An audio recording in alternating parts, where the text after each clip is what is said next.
1, the Blue Jays clinched the AL East title behind a 15-run offensive outburst. Then in Game 2, the O's bounced back with 8 runs of their own.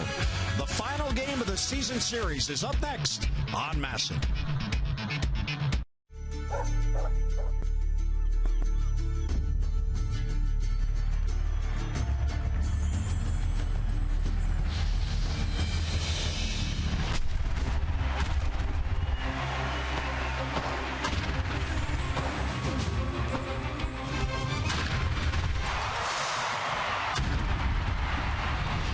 It's the Orioles on MASN on a damp day in downtown Baltimore. It's the Orioles and Toronto Blue Jays. Today it's the finale of this 4-game series.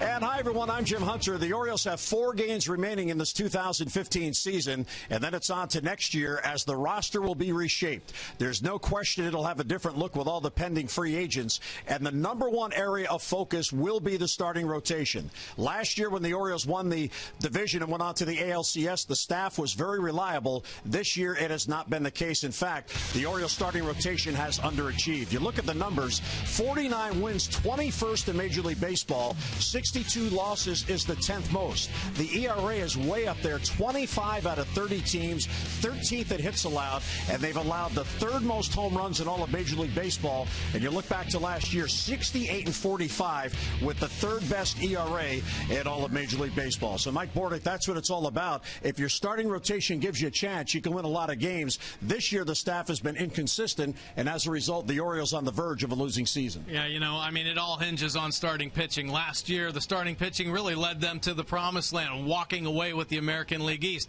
A lot of hope coming into this season. Everybody wanted to build off the success they had last year. Bud Norris was a no-show. He couldn't get things together right out of spring training, so he completely eliminated himself from the rotation. The only good sign was Ubaldo. Really a nice bounce-back year for him. Had an outstanding first half of the season, but the rotation could never get back on track. So they started looking for some bright spots. How are they going to rebuild the future? Mike Wright had an opportunity. Tyler Wilson, who's going to be starting today. And, of course, last night, Kevin Gausman pitching a great game, one of his best of his career. Take a look at the fastball riding away there. Power fastball is really his bread and butter pitch. And when he can locate it, he can be a dominant right-handed pitcher in the game.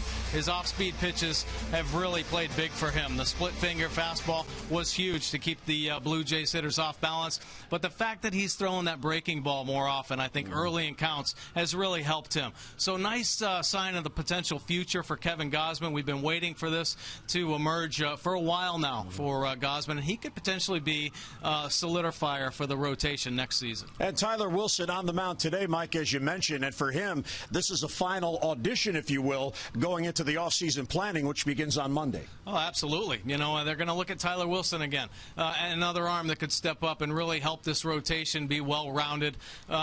Everybody's going to be, on stage, I think, and trying out basically for the rotation for next year.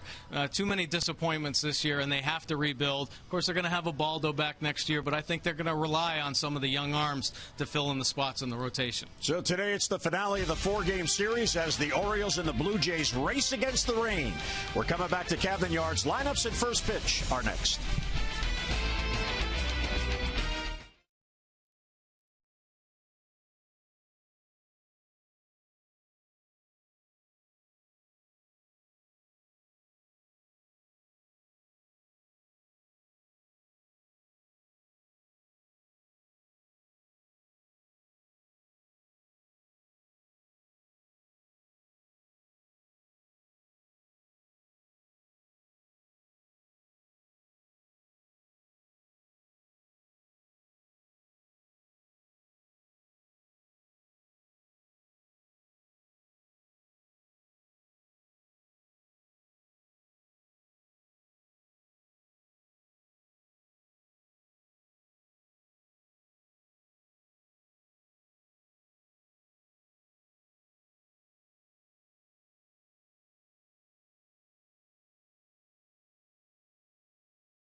Michael Alf, of course, Paul Reed Smith, one of the top guitar manufacturers in all of the music business. His business based on the Eastern Shore, so a top Maryland company. And he was nailing it there on O Canada and the national anthem. Orioles baseball on Masson, brought to you by Southwest Airlines. Book your low fare now at southwest.com. And by Coons.com. When you're talking cars, you're talking Coons. Well, as you can see, it is overcast. Our BGE home game time temperature, 57 degrees. Where did summer go? BGE Home is Baltimore's home team for heating, cooling, plumbing, and electrical. Why would you call anyone else? So the finale of this 4-game series, and for a second consecutive game, John Gibbons is going with his backup lineup. Pompey in the leadoff spot. Good numbers against the O's on the year with a home run and 4 ribbies. Pennington, Carrera, and Colabello with Haig at first. Josh Tolley will catch Kawasaki, Barney, and Diaz. And let's take a look at Tyler Wilson's pitch arsenal this season. Fastball 70% of the time. Very pitchable with the fastball. Works it in and out. Nice little two-seam movement on that pitch. Keeps it down in the zone. Breaking ball, the slider 21% of the time, and the change 9% of the time. This youngster knows how to pitch. He's been in 8 games this year for the Orioles. This will be his 5th start of the season. 2-2 record with a 3.60 earned run average, 12 punch-outs, 9 walks in his 35 innings of work, holding opponents to a 288 overall batting average. And take a look at that. Opponents hitting just 1 home run off Tyler Wilson this season. Very tough to do, especially here at Camden Yards. And it is not a good day to pitch. The drizzle has started again. The heavier rain is supposed to come around 5 o'clock this afternoon, which is why this game was moved from a night game to a noon start. And as you can see in the lights there, the lights are on and the light drizzle. It is damp, it is breezy, and it is not a nice day to play baseball. But this game is very big for the Jays, as they are trying to hold off Kansas City for the top record in the American League, which would give them home field in any playoff series that they're alive in. They are 1 game up on Kansas City. Here's Pompey and the fastball outside, and we are underway at Camden Yards. Dalton Pompey was on the Blue Jays to begin the year, then back to the minor leagues, and now a September call-up, playing in his 33rd game. And it's low and 2-0 on Pompey. Pompey made his debut last year, and very impactful debut. They thought he was going to be the future in this Blue Jays outfield, but started slow this season, and Pilar stepped in and became the mainstay in the Blue Jays outfield. Kevin Pilar with the other regulars getting today off. They'll likely be back in the lineup tomorrow when they're in Tampa Bay indoors to close out the season. And a little bit low, and it's 3-1.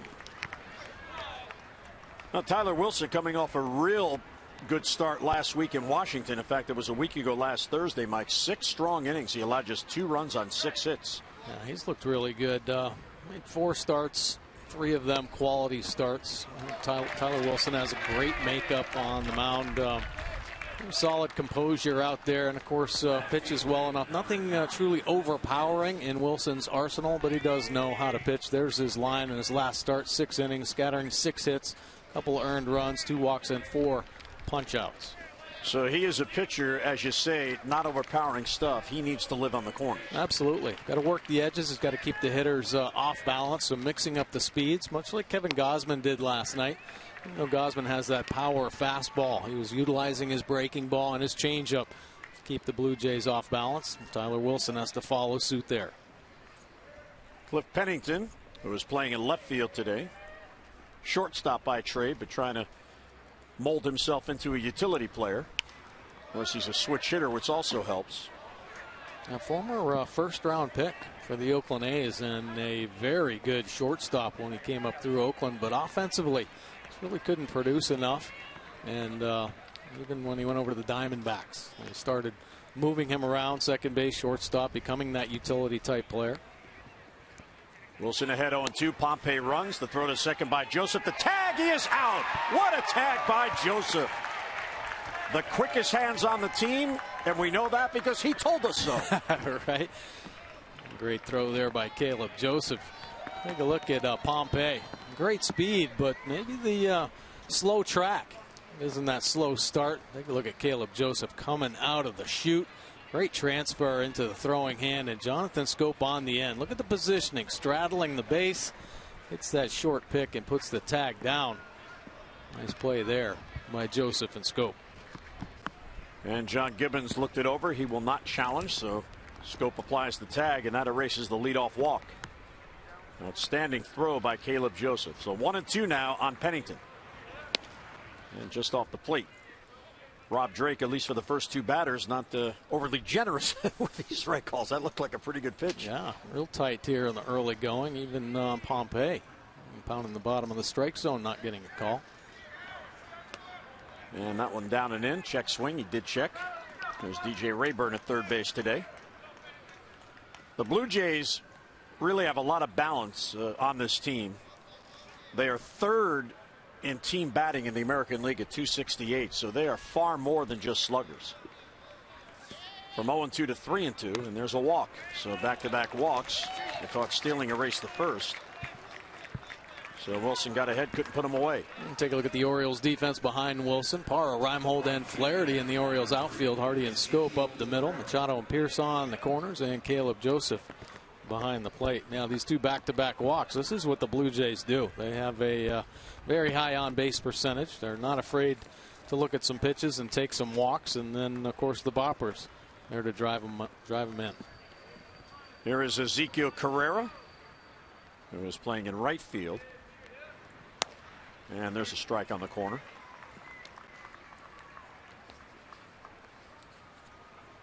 Carrera in his 90th game with the Jays. He, like Pompey, a lot of time early on, then back to AAA.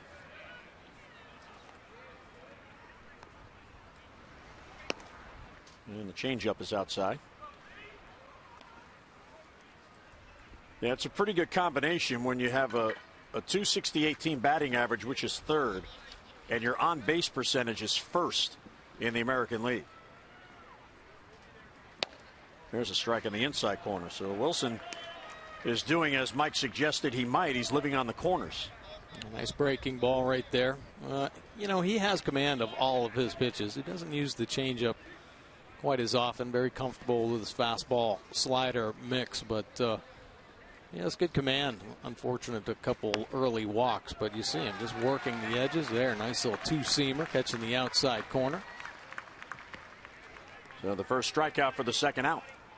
He's able to lock Carrera up by his ability to mix up pitches. Saw 4 pitches in that at bat and 3 different pitches. Take a look at his pitch arsenal here and the opponent average against his arsenal here. The slider, just a 154 batting average. Very good pitch. His go-to secondary offering, fastball 284, and you saw the high batting average 529 on that changeup.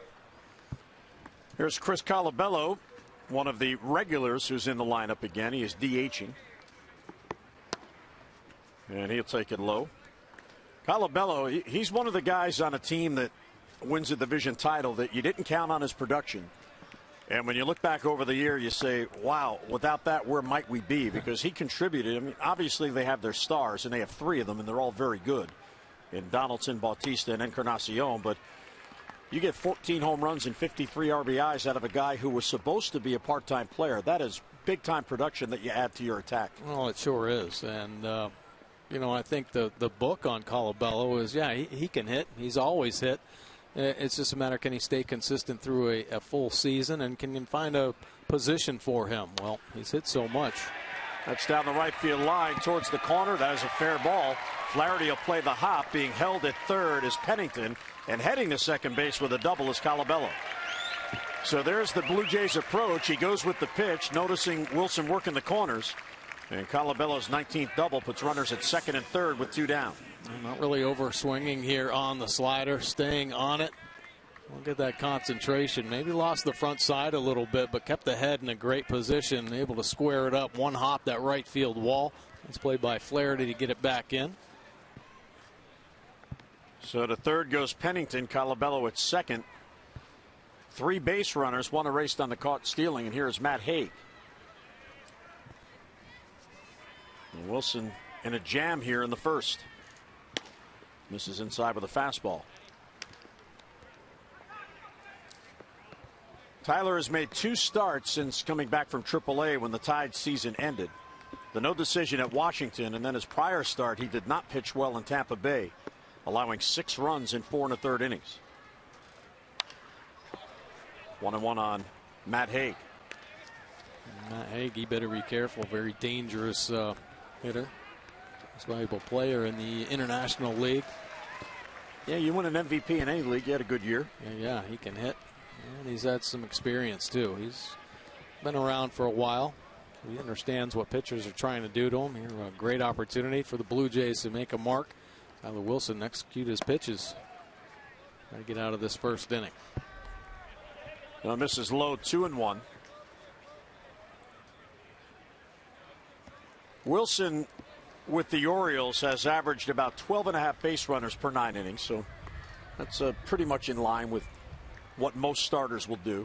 The elite starters are down around 10 or even better single digits. There's a good pitch on the outside corner as it froze Hague, and it's 2-2. Of course, the Blue Jays AAA team is in Buffalo in the International League where Norfolk plays. So very likely Tyler Wilson has seen Hague as a minor league player. And you see the raindrops on top of the dugouts here. After 1 o'clock, it's supposed to subside a bit and then be okay, we think, until 4 or 5. 2-2 with 2 on and 2 down. And the center field, Reimold got a late jump, gets back on it, and runs it down for the out. So Wilson, an interesting inning, 3 base runners, but the Jays strand 2. We get to the bottom of the first. Here come the Birds.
Drizzly afternoon. It is damp. It is cold.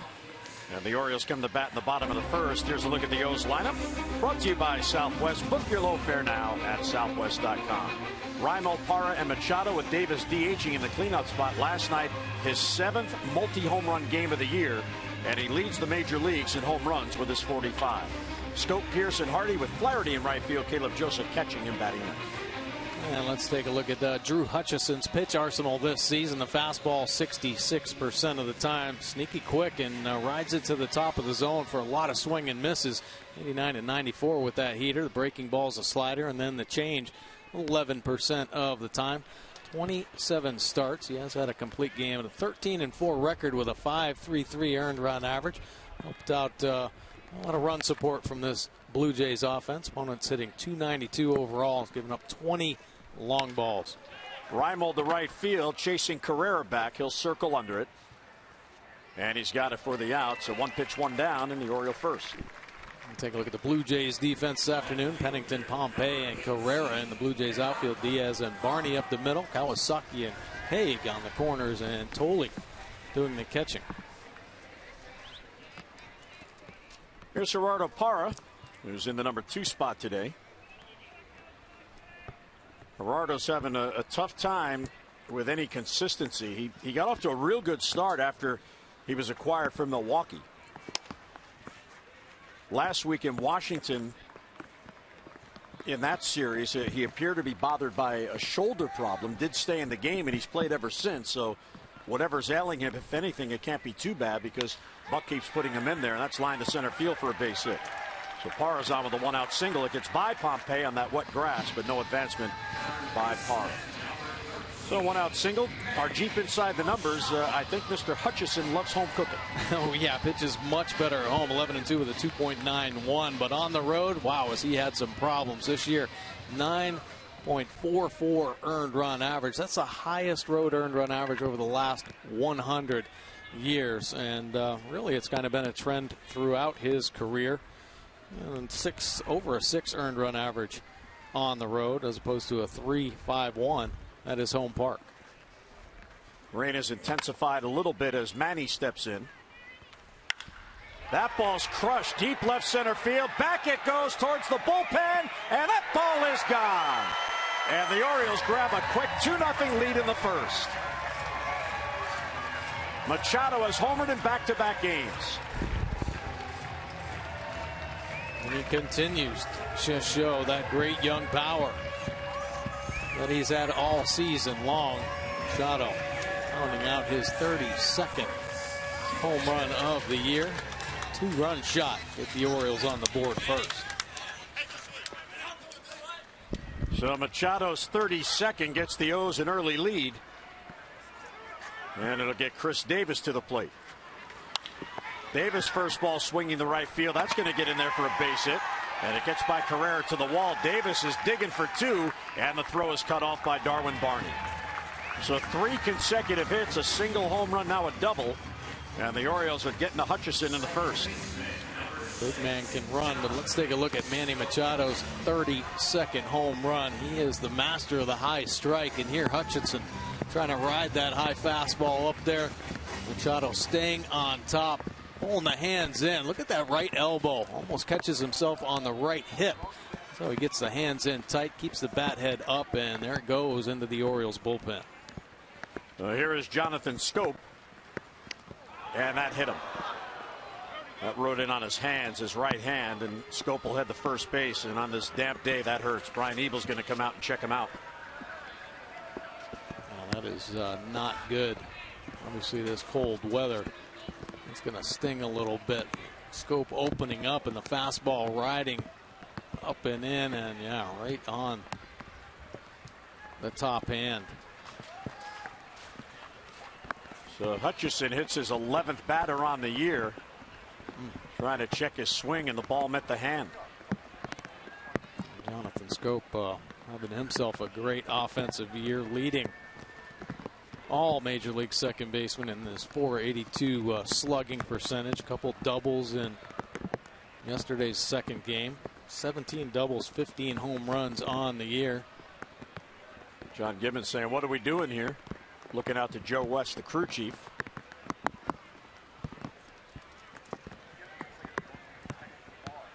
Rob Drake hearing it from Gibbons. And it looks like John's going to stay in the game. He's walking slowly and now heading towards first base. Well, I guess that's a good sign. Always dangerous getting hit around the hand area. The fact that he responded well, wants to stay in is good news. Well, Hutchison has not pitched well. In fact, he was even sent back to the minor leagues in August for a couple of weeks.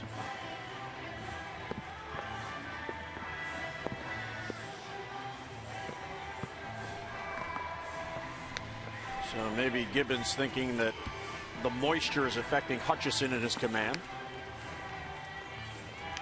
We're still checking out Scope's hand to be sure, and he's going to stay in the game. But Mike, Hutchison in September, his ERA is 12.96. 8 1/3 innings, 12 earned runs. He's made a couple of starts, and his last appearance was September the 22nd, and that was in relief against the Yankees, and he did not get an out. He allowed a hit and a walk for 11 pitches and was removed from the game. And there's David Price, who was scheduled to start, but when the Blue Jays wrapped it up, they decided to skip Price. He will pitch over the weekend in Tampa, and that will allow Price to pitch a little bit closer to his first playoff start. And he likely will pitch game 1 for Toronto. So 2 on and 1 out, and here's Pierce. Upstairs, 1-0. When you think, obviously, after the celebration, the A-team not on the field for the Blue Jays, and with the weather concerns, so David Price been pushed out of this start. Hutchison another opportunity here and then make amends for the bad month, and loses another fastball up and in. Pierce able to get out of the way of that one. Joe West, the crew chief, seems to be pondering the decision to keep this game going after Scope gets it in the hand, and this coming up way too close to the head area.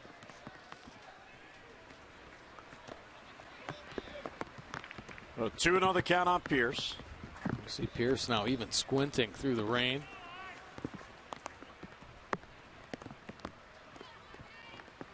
Well, the Blue Jays need this game as they're in that race with Kansas City. The Royals play tonight in Chicago. And there's a strike on the corner. Hutchison has 29 career wins, and 20 are at the Rogers Center in Toronto. He has just 9 career wins on the road. As he has made his way back from Tommy John surgery, missed all of 2013 and returned last year. And a cue foul back at the plate. 2-2 on Pierce. Obviously feeling better about that slider. A couple pretty good ones there to Steve Pierce. Fastball. Lost command early with that pitch. Right back into the count. A couple good sliders.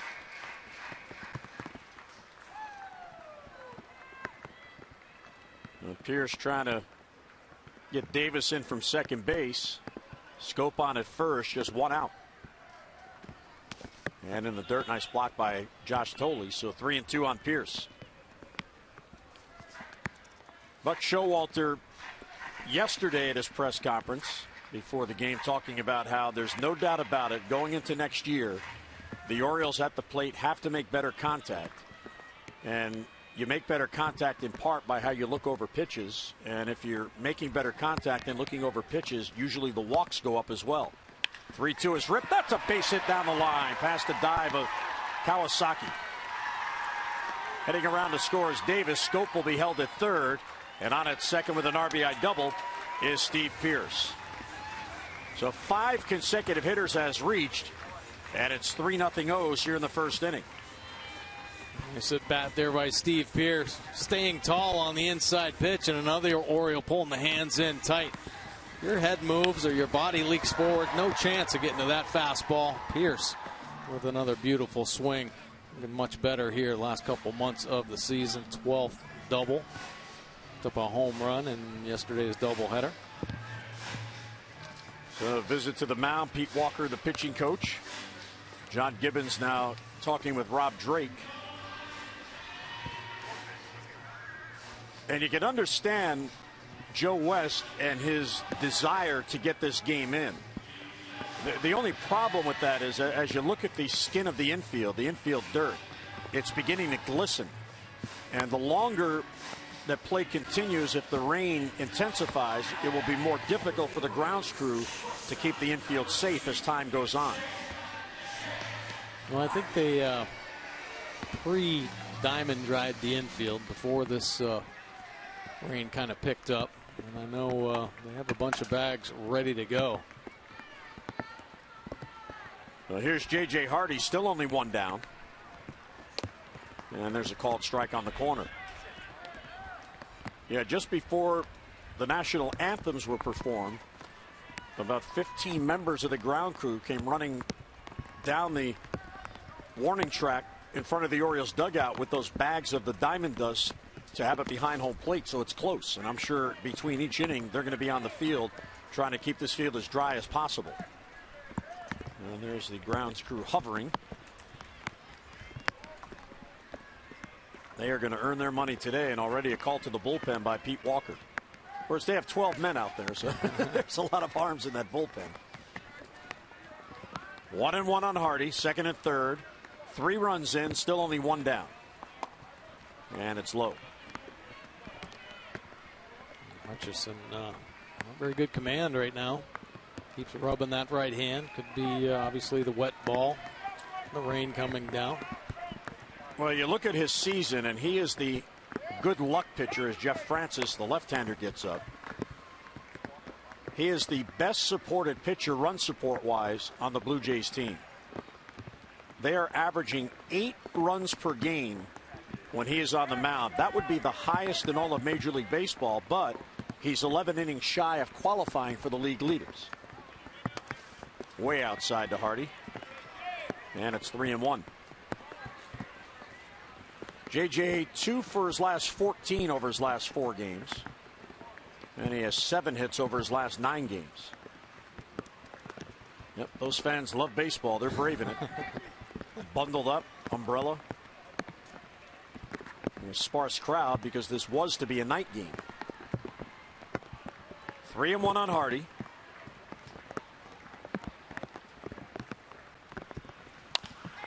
And a roller foul.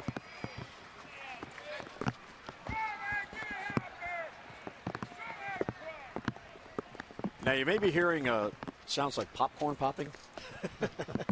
That's actually the rain hitting our microphones around the stadium. So you can't get more live than that. Yeah, it's just like being here. We're bringing you right into the rain. 3-2 on Hardy, 2 on and 1 down. Outside ball 4 and the bases are loaded.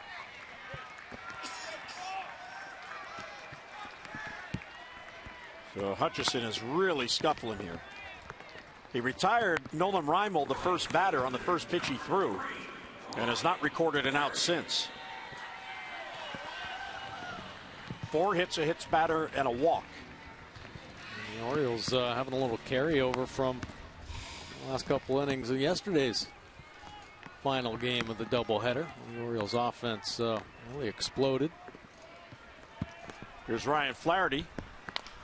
First ball swinging, fouls it off. Flaherty getting another shot in right field. It looks as if Buck Showalter, he knows Flaherty already as utility man. He plays all 4 infield positions, and he has played the corners, and it looks like Buck wants to get an extended look at him the last week here, giving him multiple starts in right field. The wheels are already turning for a possible roster makeup for next year. All right, Flaherty proving his versatility and his value with the glove. Of course, can play all the infield positions, and it wasn't until a couple weeks ago that Buck decided to start him in right field, and now you can't get him out of the outfield. There have been so many inconsistencies out there with Adam Jones being out of the lineup. Buck's been trying to mix and match out there, and just way too many outfield miscues. Ryan Flaherty, he's a baseball player. Wherever you put him on the field, he knows how to respond. He certainly is playing well enough to continue to get his name written into the lineup. He's behind 0-2. And a foul ball, look out. Well, and the other reason might be is that, you know, there is the business side of the game, and Ryan will be eligible for arbitration this offseason for his next contract. So when you get to arbitration, you get a big raise regardless of whether the club wins or you win. Right. Just the fact that you're eligible, you get a big raise. So that could be another reason why they want to get an extended look at another position. And down and in, good take, 1-2. And the infield continues to take on water. Looking a little greasy out there right now.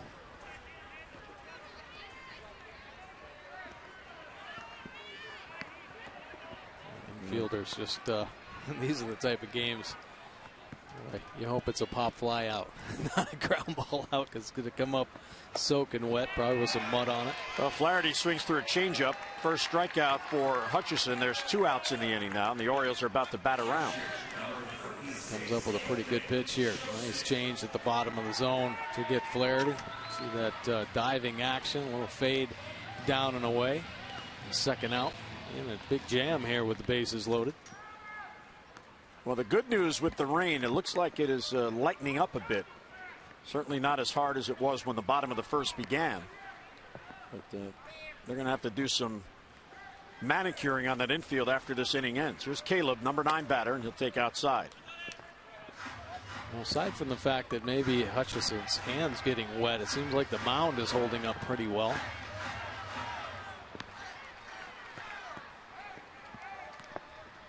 Hutchison out of Lakeland, Florida.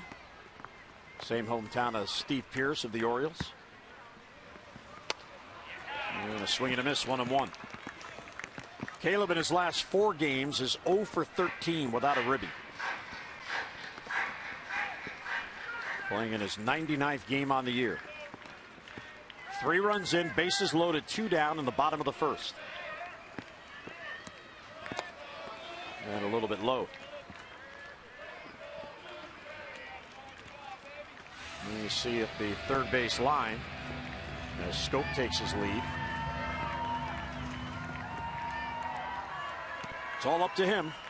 Joe West, the crew chief.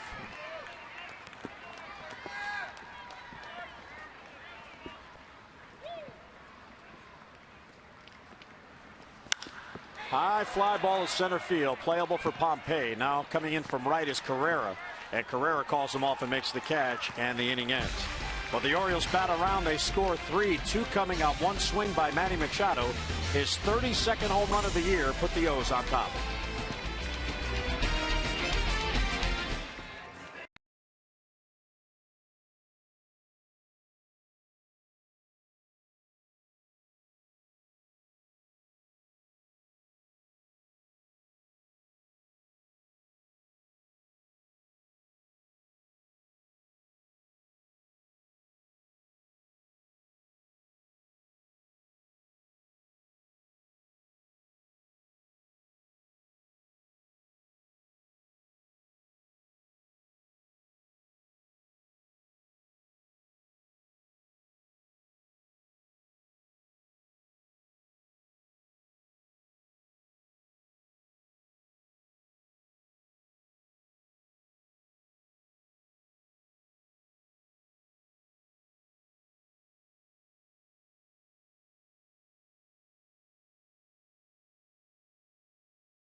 Rob Drake, 3 of the 4 umpires, and the grounds crew out there with the diamond dust that Mike was talking about to try to absorb some of the moisture. The rain is lightening up, there's no doubt about it. I mean, even when the Orioles went to bat in the bottom of the first, but that inning took so long that the infield did absorb a lot of that water, and the grounds crew now trying to get some of that moisture to soak up into that diamond dust.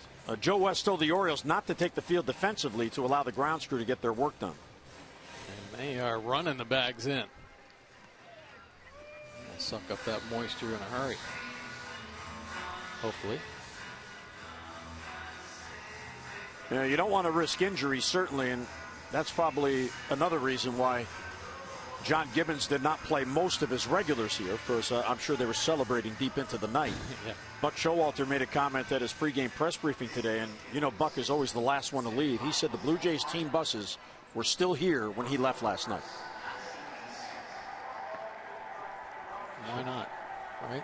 Well, yeah, I mean, and it's a shame for them because we saw last year when the Orioles clinched at home how big of a celebration it was. I mean, here they clinched game 1 of a doubleheader, then had to play again. Right. So they had to delay the celebration. But, you know, you earn it as the Orioles saw last year. And the Orioles clinched early last year with September 16th. It's such a long season, which begins with your off-season workouts. Then you have the mini camp, if you elect to go. And then the 6 or 7 weeks of spring training. And then it begins on opening day, and it's a long grind. You have those stretches in the year where you'll play 40 out of 41 days. And you deserve to celebrate if you're able to outlast the other teams.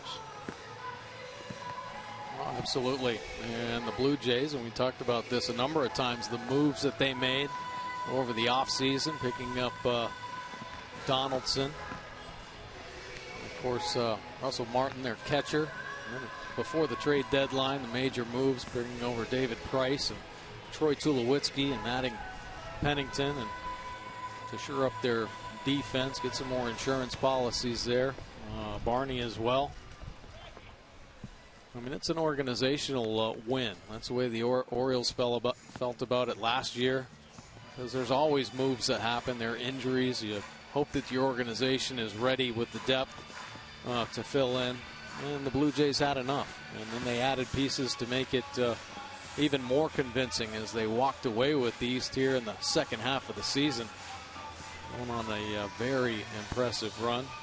47 games after the All-Star break. John Gibbons with Pete Walker as the ground crew continues its work. You saw Buck Showalter moseyed on over to the umpires to check out what's going on with the decision makers. Of course, Nicole is providing all the information the umpires need.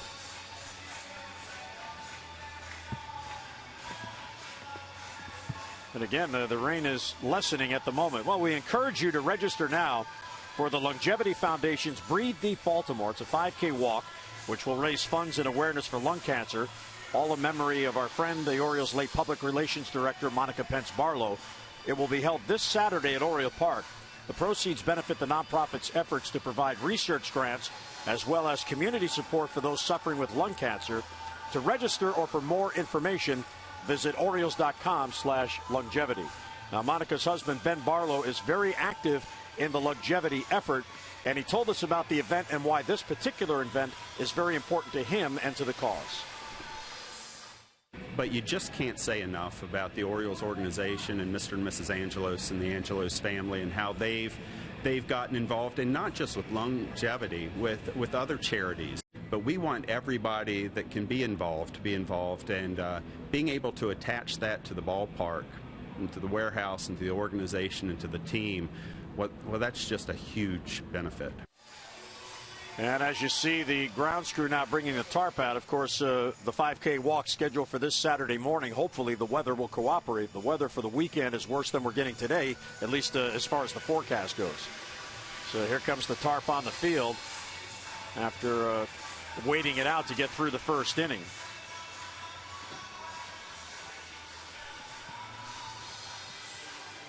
So this will at least prevent the field from taking on any more water once they get that out there. But that tarp's got to be real heavy, Mike. That's been on and off this field so many times in the last couple of days. It's going to take every man and woman on this grounds crew to try to get that tarp out there. I'm going to make sure they spread out all that diamond dry.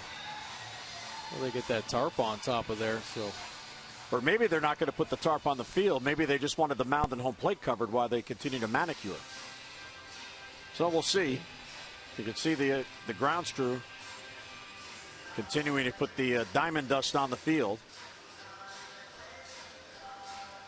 There's the tarps that cover the mound and home plate are always on top of the tarpaulin underneath the cover, the green cover. Blue Jays relievers are saying, you know what, we're not going to sit out here in this cold anymore. We're going to head on in to the nice warm clubhouse.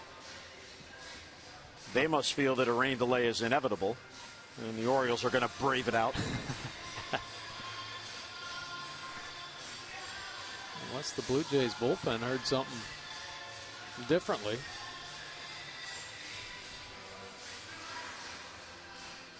Now, I would imagine Tyler Wilson is in the tunnel underneath the stadium keeping that arm loose.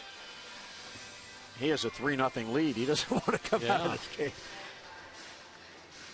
Yeah, the rain is really lightening up, but it's still coming down.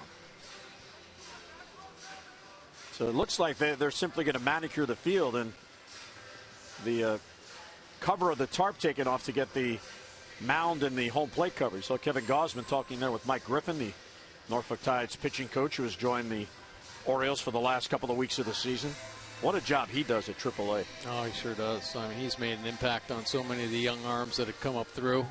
Orioles very lucky to have Mike Griffin.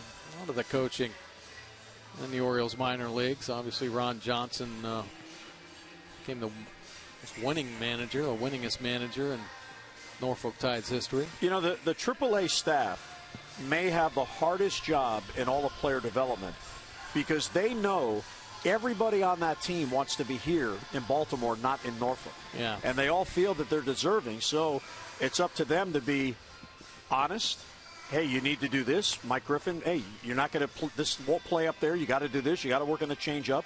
Ron Johnson being honest. Buck Showalter and Ron Johnson talked several times a day over the course of the year. But they really have a tough job. And the Orioles have, Mike Griffin at AAA and Alan Mills at AA. And the thing about Millsy and Griffin is they both pitched and pitch well as big leaguers. So they know what it takes to win up here. Absolutely. Buck, a little conversation with Mike Griffin himself. Yeah. I say, hey, Mike, would you like to pitch today? We got you 3 in the first. How about that, buddy? Well, Nicole looks worried.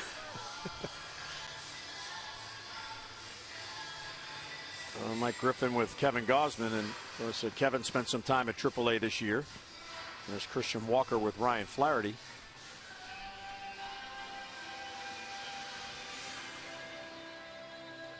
If Kevin can bottle the breaking ball he had last night, and maybe even more so the confidence to throw it, that may be the final piece. Yeah, well, he was confident last night. Everything he was throwing for strikes, he was aggressive in the zone. And this was, it wasn't the Blue Jays A team.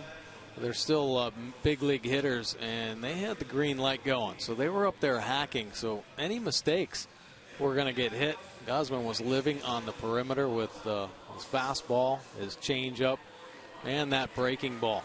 And the whole game, just very consistent work. He was efficient throughout. Nice way to end the season for Gausman.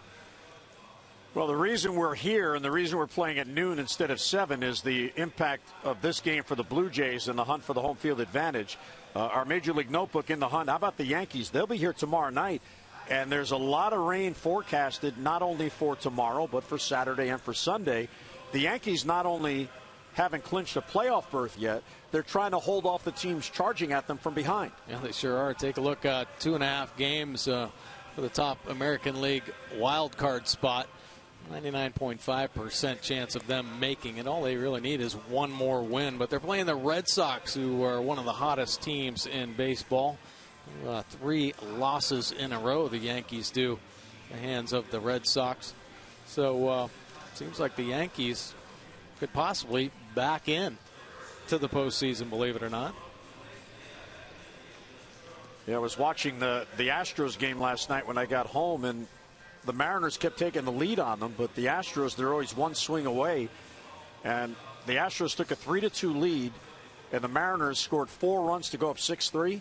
And then Chris Carter came up, 3-run home run on a hanging slider, and boom, they tied the game and went on to win it. The AL West is real interesting going down the stretch because you have 3 teams alive, and the 2 that don't win the division still are alive in the wild card chase. So you could have 3 teams in the division. And here's the Astros where they're at. They are a half game back of the Angels for the second wild card spot as play begins today.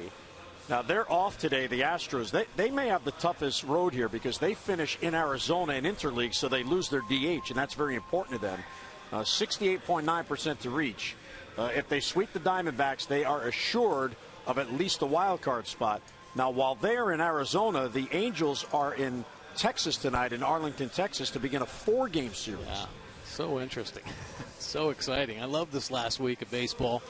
All these teams fighting for the wild card spots and really keep so many teams involved. You see the Rangers as well with that 86-72 record, 2.5 games up in the American League West. So a nice little run the Rangers have been on. Their chance of reaching 97%. And that 4 games you mentioned with the Angels left. And 1 win this weekend would eliminate the Angels from the American League West, and any combo of Rangers and Astros losses that add up to 2 would eliminate the Astros from the American League West. Yeah, so the weekend, without a doubt, very important, and this is exactly what Major League Baseball had hoped for. This is why they play the unbalanced schedule. You have a lot of the division games early on, as the Orioles did, and you have division games late for the entire month beginning September. Of the 32 games to close out the year, 26 of the 32 for the Orioles within the division, and all the other teams are in the same predicament. Right. So you have to play head-to-head. You have to play well within your division, and it often comes down to, can you get yourself in position going into the final weekend just in case you need it? That's why Texas, the way they played, they're in the best spot. They're up 2.5 on the Astros and 3 on the Angels. The Angels really have to sweep them to win the division.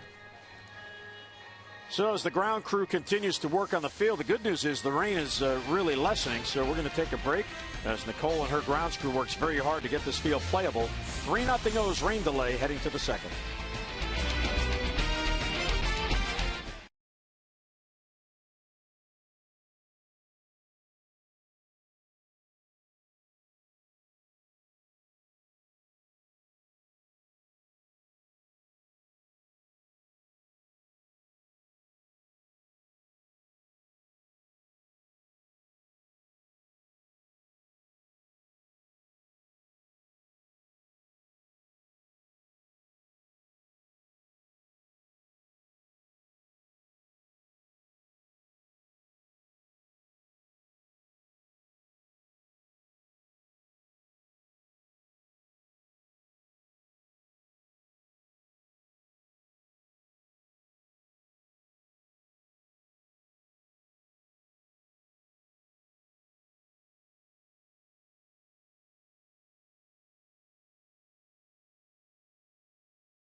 probably going to be a major league starter. Well, this is a great chance here, picking the game back up in the second inning, and use that two-seamer. Get a lot of ground ball work, and it looks like the infield's in much better condition than it was back in the first inning when the rain was puddling on this infield. So you're right, the grounds crew did another tremendous job, and you see the numbers here for TJ McFarland. His pitch arsenal this season, that fastball 73% of the time, and it's a good one. Good two-seam fastball, low to mid-90s with that heater, and one of the best as far as relievers go for ground ball rate, up over 60% ground ball rate with that two-seamer. See the numbers on the year, the 5.13 earned run average. It's 33 1/3 innings of work here, the major league level, over 50 innings of work in AAA Norfolk. Buck Showalter uses him in many different roles. Last year, Buck considered him one of the team MVPs for his ability to eat up innings in the middle of a ball game, and also be used as a spot starter and lefty matchup guy. Opponents pretty good batting average, 310 overall off TJ McFarland, but when he's on, he can get some quick outs with some early contact and soft contact, typically on the ground. So McFarland on the mound for the first time since last Friday, an inning and a third in relief at Boston in the opener of that series last weekend. And we do have one change defensively for the Orioles. There's Paul Janisch, who was in the game at second base. Jonathan Scope was hit by a pitch in his at-bat in the first inning. Apparently Drew Hutchison told reporters after the game, or after the delay came, that he just simply couldn't grip the ball. Two pitches got away. One almost hit Steve Pearce up and in. One did hit Jonathan Scope as he tried to check his swing. So after the long delay on this cool, damp afternoon, Buck Showalter goes to Paul Janisch to take over at second base. So he'll go in the Scope spot, which is number 5 in the batting order. So McFarland on the mound, and we will resume after a long delay. And here is Josh Tolley, who is getting his first at-bat. Kawasaki is on deck, and then Darwin Barney. Check swing, and it's a strike. It was a small crowd to begin with. It is smaller now, as some fans braved it. But the conditions certainly are not conducive to baseball. And there's a ground ball towards the middle. There's Hardy up the middle. He's got it, and he'll get it to first for the out. Nicely done by J.J. Hardy, and one away. Another good play there by Hardy. Stabilizer in the middle of this Orioles infield. With a stabilizer for the whole defense. Great preparation. Showing the good range, and also showing the field how well it dried off with all the diamond dry. J.J. keeping his feet underneath him. And a strong throw to get the first out. So Scope leaves the game. Right-hand contusion as he was hit by the pitch. Hopefully there's nothing broken in there. Now one down here is Kawasaki. So the rain delay 3 hours and 25 minutes.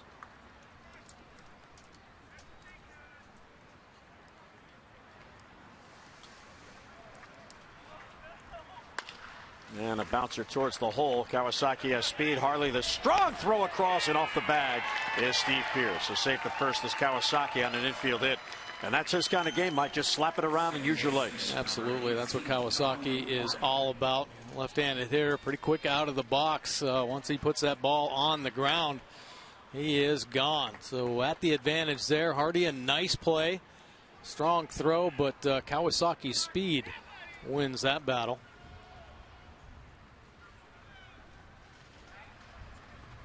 Does not have a steal on the year, but has good speed. And here is Darwin Barney, who's playing second base, and TJ gets ahead 0-1. Orioles bullpen is still up among the league leaders. They're now third. They have been second for a while, but a couple of rough outings recently has dropped them down one. But for the most part, that has been a solid and dependable group on the year. And has been really strength of this team for a number of years now. Buck Showalter, obviously, we've talked about his ability to manage a bullpen, and he's been tested, and he was tested this year. A lot of short outings by the starters. Somehow had to keep these guys healthy, out of harm's way, and still maximize, their efforts. And every guy pitched very well out of this Orioles bullpen. Another strong year there. Barney fouls it back. He's behind in the count 1-2. Well, you talk about that, Mike, and you look at what the O's have done on the year. 78 of their 158 games, Buck Showalter's starter has gone less than 6 innings. So the bullpen has to pick that up. That is almost exactly half the games. They've had 80 starts of 6 innings or more, 78 of less than 6 innings. And that's a lot of extra outs for the bullpen to try to get out consistently day in and day out. 1-2 on Barney, 1 on 1 down. And that could be 2. There's Giannis. He'll flip to Hardy. Hardy back to first and a double. Oh, safe at first base. Joe West said he beat it out. Looked like they had the throw beaten. At least Steve Pearce is convinced of that, but good hustle by Barney. So we'll see if Buck elects to challenge. TJ doing a nice job. All ground balls here. Appeared to be out at first base as he lunges. Actually closer than I thought. Buck is waiting for the word from his video room. This is what baseball has become with the challenge system. Instead of an argument at first base, you blew that call. They wait to see if the video shows enough evidence to ask for a challenge. Yeah, I liked it better when you could run out there and argue a little bit. Take another look. Ball in the back of Pierce's glove before the foot hits. You know, they're looking it over, taking quite a long time. Rob Drake now walking over, and Buck says, nope, we're not going to challenge. So this early in the game, not feeling that they would win that challenge, they will save it for later on. So it's a fielder's choice. Lead runners retired, and here is Jonathan Diaz, the shortstop. Nice scoop by Caleb, saves a wild pitch. Diaz pretty much the full season in the minors. Batting average at .223. Not a lot of pop out of his bat, but known as an excellent defender. Play all the infield positions at a very high level. He just did rejoin the team. There's a bouncer right to Pierce. He'll step on the bag, and that will end the inning. So T.J. McFarland got 4 ground balls. An infield hit, 1 left. Mid-second, after a long delay, the O's have a 3-0 lead.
$500 for being selected, and has already won an additional $500 for Manny Machado's home run in the first inning. Play Baseball Bucks scratch-offs today and win up to $50,000 instantly. Learn more at mdlottery.com/baseball. Orioles way, and they're hanging in. A lot of loyalty there. They have their tickets. They're going to see it out. And Mike, here's Jeff Francis coming on to begin the second for Toronto. Yeah, veteran lefty here. Take a look at his pitch arsenal. The fastball 49% of the time. Another lefty with a nice sinker. 95 to 88 though, not very overpowering. Has a curve slider and change to go along with it. Picked up a win. 6.87 earned run average though. Very high. And just recalled back to the Blue Jays. Pretty much a full season in AAA. Opponents hitting .312 Francis this year. Now 34 years old. Here's Nolan Reimold. And again, first ball swinging. He'll foul this one back. Nolan leading off in the bottom of the first. Swung at the first pitch of Hutchison, and he flied out to right field. So Reimold now 3 for his last 24 as he bats here in the second inning. And he takes it low, 1-1. Jeff Francis at one time was one of the top left-handed pitchers in the National League. Oh, good changeup, 1-2. He won 17 games in 2007, was 17-9. That led the league. Also led the league in innings pitched and strikeouts that year. And he is all about working the edges, adding and subtracting on his fastball, mixing up pitches. So he worked the edge there, and he gets a strikeout, 1 away. And starts Reimold off with the changeup, and then finishes him with 87-mile-an-hour fastball, just off that outside corner. But that fastball looked a lot firmer after a few slow offerings earlier. What's interesting is in the first inning before the delay, Rob Drake was a hitter's umpire. Early on here, he is a pitcher's umpire, as Parra shows bunt and takes a breaking ball low. Gerardo's single to get the rally going in the first. That's his second hit in this series. He is 2 for 12 in this series. So 84 miles an hour. You think it's there, and it doesn't get there. That's the thing. I mean, you just have to wait. Trust your hands. Let the ball travel, because he's going to try to work the perimeter. If you try to go out and get it, he will take advantage of hitters' aggressiveness. Breaking ball hit towards the hole. There's the first baseman, Haig. He'll flip to Francis. High toss, but Francis, a tall pitcher, able to grab it. And he's there for the out. So 2 quick outs in the second. The Orioles have extended their special 50% off ticket discount offer to include each of the remaining games this weekend, all to help support Childhood Cancer Awareness Month. The O's have partnered with Maryland Governor Larry Hogan to raise funds for the Leukemia and Lymphoma Society and the Ronald McDonald House Charities, all in the fight against pediatric cancer. And the team is contributing $50,000 to the cause. Join the effort by visiting Orioles.com/charity to make a donation and take advantage of a 50% off ticket discount for each game this weekend. For all the details, visit Orioles.com/charity. Manny Machado takes ball 1. Hit his 32nd home run of the year in the first inning. And it was a no doubt about it shot to the bullpen. Yeah, bomb here in the rain. Fastball up in the zone, and he destroys this one into the Orioles bullpen. 2-run shot to get the O's on the board in the first inning.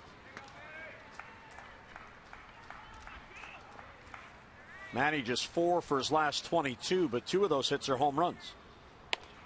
And takes all the way on 3-0. Blue Jays are 5th in the American League in team pitching. And there's a 2-out walk. So being careful with Machado, and Manny very patient, takes the walk. The Orioles are 13th in on-base percentage. They're 13th in walks, excuse me, while the Blue Jays are 1st in walks. So they don't normally go up there looking to work the count. They're looking for a pitch to hit, and then they aggressively go after it. And that may describe this man, Chris Davis. Yeah. Well, Chris will take his walks. See that on-base percentage up over 350. Manny leading the team with on-base percentage. In the dirt, and it bounces past Tolley, so Machado's going to take second. So a chance for an RBI for Chris Davis. Slider, probably Francis's best pitch. And they're just kind of losing one. And Tolley can't get around and in front of, allowing Machado to get out in a scoring position. Davis doubled and scored his first at bat. He is 3rd in the American League with 112 RBIs. And a good take there, 2-0. The Orioles 1-2 on this homestand. This is the finale in this series. They're trying to earn a 4-game series split. They did finish September 14-13. And it's only their 2nd winning month of the season. Tried to time the breaking ball, and he fouled it off. The Orioles' best month this year was June, in which they went 18-10. And They finished 14-13 in September. Of course, they were swept last weekend by Boston and then dropped 2 of the first 3 in this series. So they closed out the month losing 5 out of 6 in September. Machado at second with 2 down, 2-1 on Davis. And a good take, ball 3. Well, that month of June the Orioles had kind of was setting the stage for what everybody thought was going to be that nice run that they went on last year. Orioles offense was picking it up. Their best offensive month of the year where they scored 148 runs. The pitching started to look like it was going to come around a little bit, but they never were able to get the offense going consistently enough throughout the year. And of course, we talked about it seems like on a daily basis the inconsistencies of the pitching. So back-to-back walks after the first 2 retired. Here's Paul Janisch. He's in Jonathan Scope's spot because of this in the first inning. The fastball getting away, and Hutchison said Mr. Rain could not get a feel for the baseball. That one slipped. Ball takes off up and in and catches Jonathan Scope right on that right hand. Janisch playing instead. 2 on and 2 out. And there's a changeup for a strike. Generous call by Rob Drake.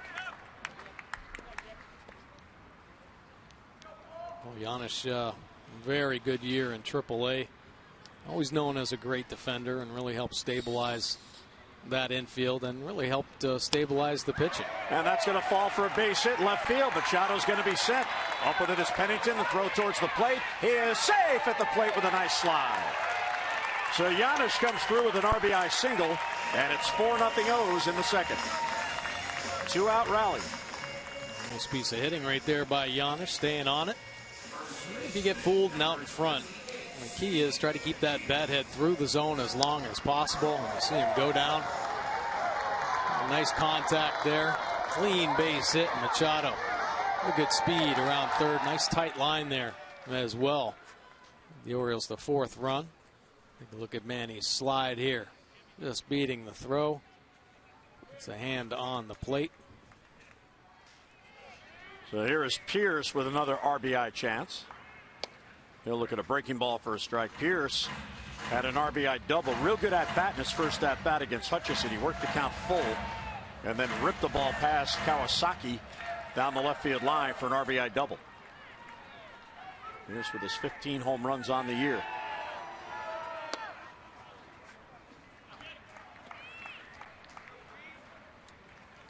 Well, the Orioles with 4 runs on the board. That has been their magic number, Mike, on the year. They are 65-21 when they score 4 or more runs. Swinging a miss at the changeup. But unfortunately, they have played in 72 games in which they have scored 3 runs or less. And they're only 12-60 in those games. So when they get those big innings and they get the runs and they get early leads, they tend to hang on. 1 and 2 on Pierce, 2 on and 2 out.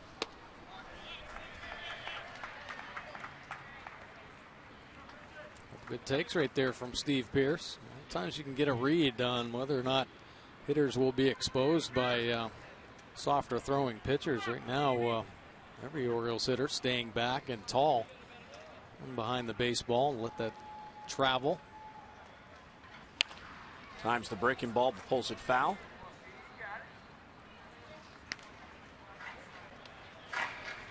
Pierce with that double in the first inning now has a 3-game hitting streak working, and Machado scoring this inning, getting out with a 2-out walk, which turned this inning around.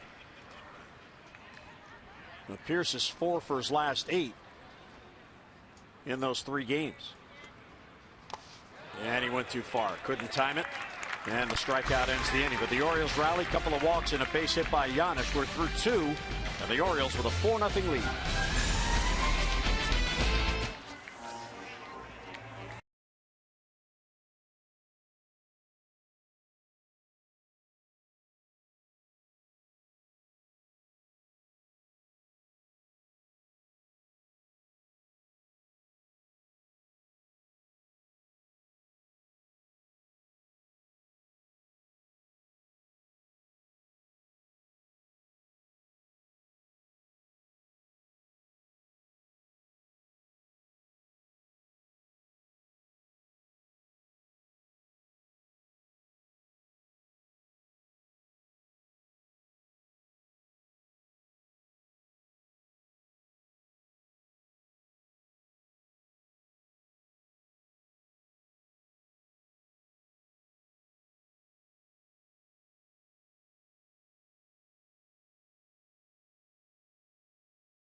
Appreciation weekend against the Yankees, all beginning tomorrow. You can enjoy special events all weekend long. Post-game fireworks presented by Johns Hopkins Advantage MD tomorrow. Orioles knit bomber hats for the first 20,000 fans 15 and over on Saturday, earlier modeled by Mike Bordick.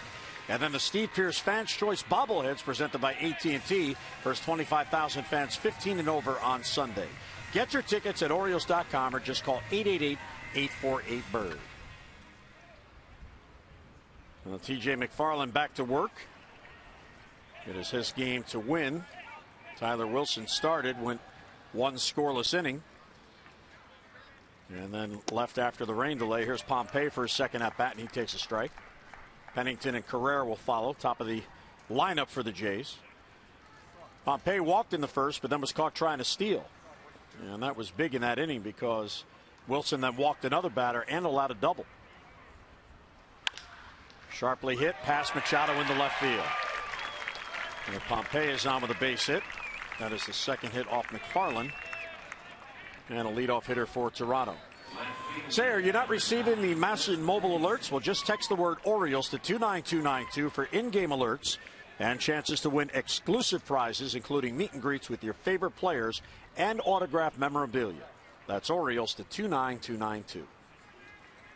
Take a look at Manny's effort down at third base. Infielders better be ready. TJ McFarland rolling a lot of ground balls right now and just out of the diving effort. That looked like it changed direction when it hit the dirt in front of home plate. Strike on the corner to Pennington.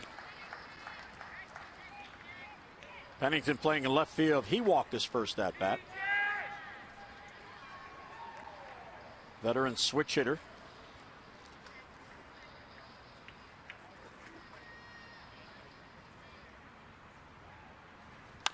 Here's a double play ball. Hardy, Giannis back to first and a double play. Now Giannis getting into this game because Scope was injured on the hit by pitch, but this is a good audition for him. How does he look on the other side of the bat? Oh yeah, well he came into camp this year and took ground balls at second and third base, proving that he can be a valuable utility infielder. Very clean double play by Hardy and Giannis there. So 6 balls have been put in play against McFarland. All 6 hit on the ground. And here's Ezekiel Carrera, struck out his first at bat. And strike one. Good pitch. I like the way TJ's aggressive in the strike zone right now with that two-seam fastball. Pounding the bottom of the zone. Check swing of the breaking ball. It's in the dirt.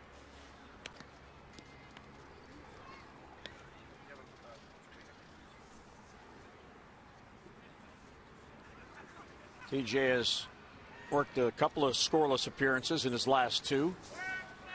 His prior 2, he allowed 6 earned runs in just an inning and a third. So looking to finish strong, and as Mike pointed out, very much in the plans for next year in some capacity. Too tight inside, 2-1. Here's Adam Jones sitting it out again. The back is still bothersome. He has made just 1 start, and now the Orioles' last 10 games. And that's low, 3-1. The makeup of the bullpen next year, it's definitely going to be different. And one thing you know the Orioles are going to strive for is what they had in 2012 and again last year. And that's players who have options to go back and forth to the minors as the need arises. There was a long stretch this year when all 7 relievers were all out of options. Swing and a miss, so a full count, 3-2. Yeah, it kind of forced the hand of the Orioles to start making some moves to free up some of that roster space. Other point of interest that the Orioles certainly have to be aware of going into the offseason. Well, you know Britton will be there. You know Brock will be there. And we can assume that Givens will be there. Brian Mattis is arbitration eligible. He's out of options. Darren O'Day is a free agent. And then there are all the call-ups who are getting a look late in the year that will have a shot in spring training next year. And a swing and a miss. Carrera down on strikes, and McFarland gets out of it. So leadoff hit, but none left. We'll head to the bottom of the third. The O's with a 4-0 lead.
PNC Bank for the achiever in you. Well, the flowers outside the ballpark, they're certainly getting a nice drink today with the constant rain. Youngsters hanging out at the ballpark. Orioles have a lot of loyal fans. They want to see this through. Well, the game began at noon, and these folks have been here since just before that. He's got his toy. That's a pretty cool Oriole jacket. And here is Jeff Francis, who allowed a run in the second. He had 2 outs and nobody on, got in trouble with back-to-back walks.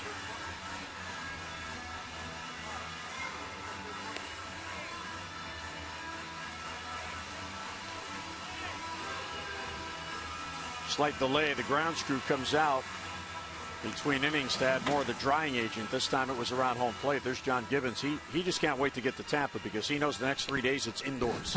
Right. In controlled environment. And then they will fly back to Toronto and get their playoff roster in order as they await their opponent. If the Blue Jays end up with the best record, they would get the wild card survivor in the divisional series, and David Price is lined up to pitch that game. He was to pitch this game, but after the Blue Jays clinched yesterday, they made a decision late last night or early this morning. It was after midnight, where John Gibbons informed the Orioles that he would not pitch, and the Jays have since said that he will not pitch in any of the games over the weekend. So he'll take a bullpen in Toronto, and he will pitch the opener of the divisional series next week at Rogers Center. And depending on if they have the best record, that will determine who their opponent is. The best record gets the wild card, and the Royals would get the winner of the West, unless the Royals pass Toronto, and then it flip-flops, which is why these games are important. Right. 1-1 on Hardy, Flaherty on deck, and then Joseph. 7, 8, and 9 against Francis. That ball's lifted to left field. Back on it is Pennington, and he's there for the out. One away. Hardy hit it well, and 1 man down. Well, don't forget, tomorrow night you could celebrate the season's final fireworks night as the Birdland skies light up. A special fireworks display presented by Johns Hopkins Advantage MD. That's after the Orioles game against the Yankees, which is set to begin at 7:05. So come on out and join us as the 2015 season comes to a close. Orioles.com or 888-848-BIRD for your tickets. Breaking ball for a strike to Flaherty. Ryan getting another look in right field, just again solidifying his versatility on this team. And a foul, 0-2. He is in a 3 for his last 21 drought. The Orioles have quite a few of their hitters in those kind of droughts, and that's in part because even in the National Series, they really didn't hit well, but they out-homered the Nats, and that's why they swept. But then they went to Boston and really were shut down by the Red Sox. Didn't score a run in 3 games. Yeah, there have been inconsistencies on both sides of the ball here for the Orioles pitching and the offense. Even though there's a lot of power in this Orioles offense, there haven't been enough opportunities for them to score enough runs, and that goes back to on-base percentage. You can never count them out because of that ability to hit the long ball. Toward the middle, there's Diaz, and he gets it for the outs. A 2 away. Nicely done in the shift. Nice play by Diaz. Solid gloves on this Blue Jays team. Considered one of the best defensive teams in the game. See Diaz slide on the knee. That allows him to get low, see the ball well, and the ability to get onto his feet and make the strong throw over to first. Ball 1 to Caleb Joseph, who flied out to end the first, and then the rain delay came. Caleb now 0 for his last 14.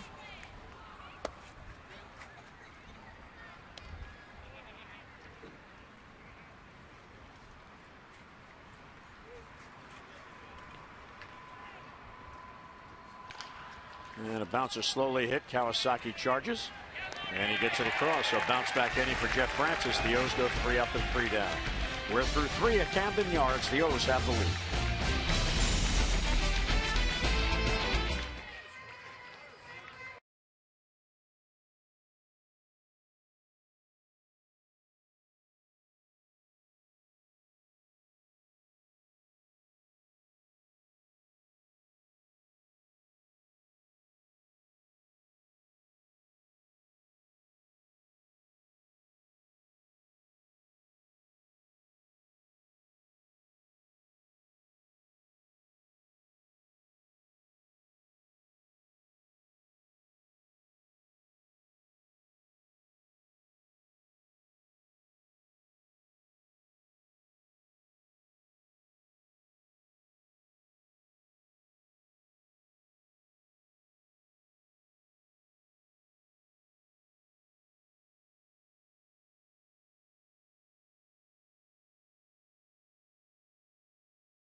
Florida's Gulf Coast. You can go beyond the stadium to Siesta Beach, named winner of the 2015 TripAdvisor Traveler's Choice Awards for beaches. Plan now at visitsarasota.org.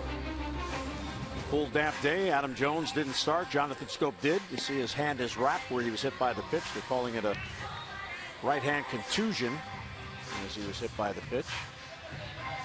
As long as there's no break. Right, but you know the swelling gets in there, and I'm surprised if he gets back in the lineup over the weekend. Dangerous area around the hands. And some fluid built up in the small bones, and very tender. See, Adam kind of touching it right there. Oh, jeez. He's trying to see how tough he is. Yeah. There's Colabello against T.J. McFarland. And a foul tip at the plate. Haig on deck, then Tolley. Colabello's DHing. He doubled down the right field line against Tyler Wilson in the first. And a tough break for Tyler Wilson, getting his final start of the year. And he goes 1 inning, scoreless, and then a 3-hour, 25-minute rain delay. So that's how his season will end. Well, you never know. Buck might use him out of the bullpen. That's true. Yeah, he only went 1 inning. There's Tyler on the bench.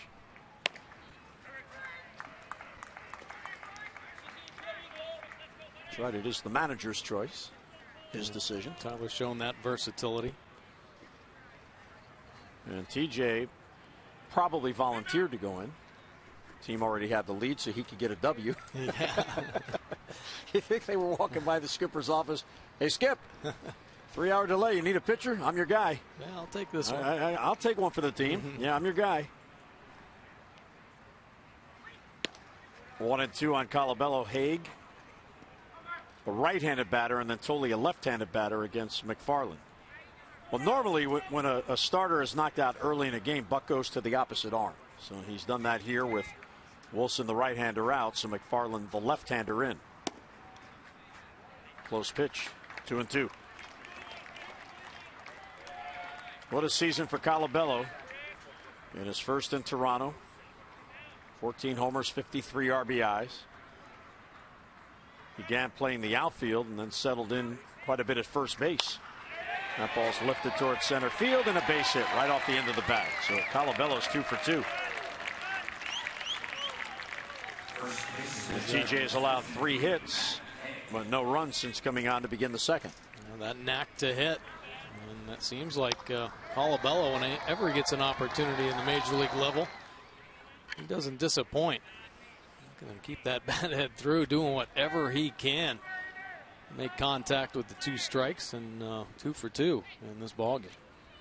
Of the 8 batters he's faced, that's the first ball not hit on the ground off McFarland. And Haig will foul it off down the right side. That's back out of play. Matt Haig, big time season at AAA Buffalo.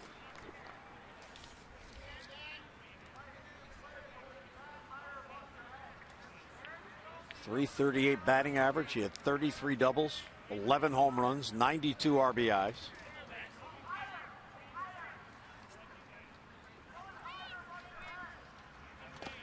In the dirt, and it gets away from Caleb Joseph. It must have hit his shin guard the way that ricocheted. So on the wild pitch, Colabello goes to second. A little late getting down here on the changeup. Hits the plate and skips. Yeah. It hit Rob Drake's shin guard. Went right through his legs, hit the umpire. So runner in scoring position with none down in this 4th inning. McFarland, his 3rd inning in relief.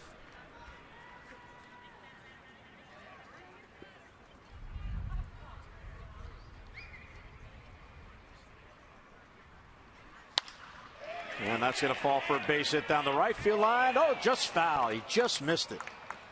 Serving it down the line.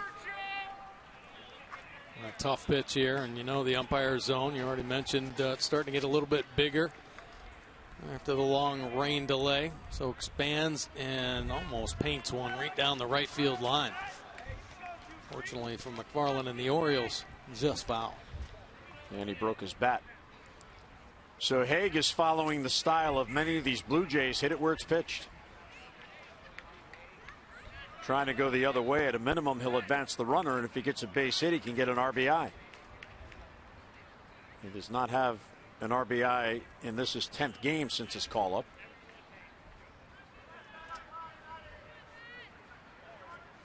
Pennington with the skipper on the bench. Just inside. So 2-2 on Matt Haig.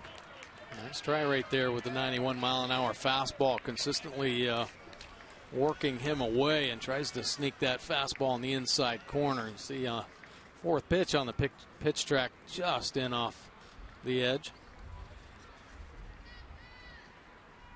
And the 2-2 is low ball 3.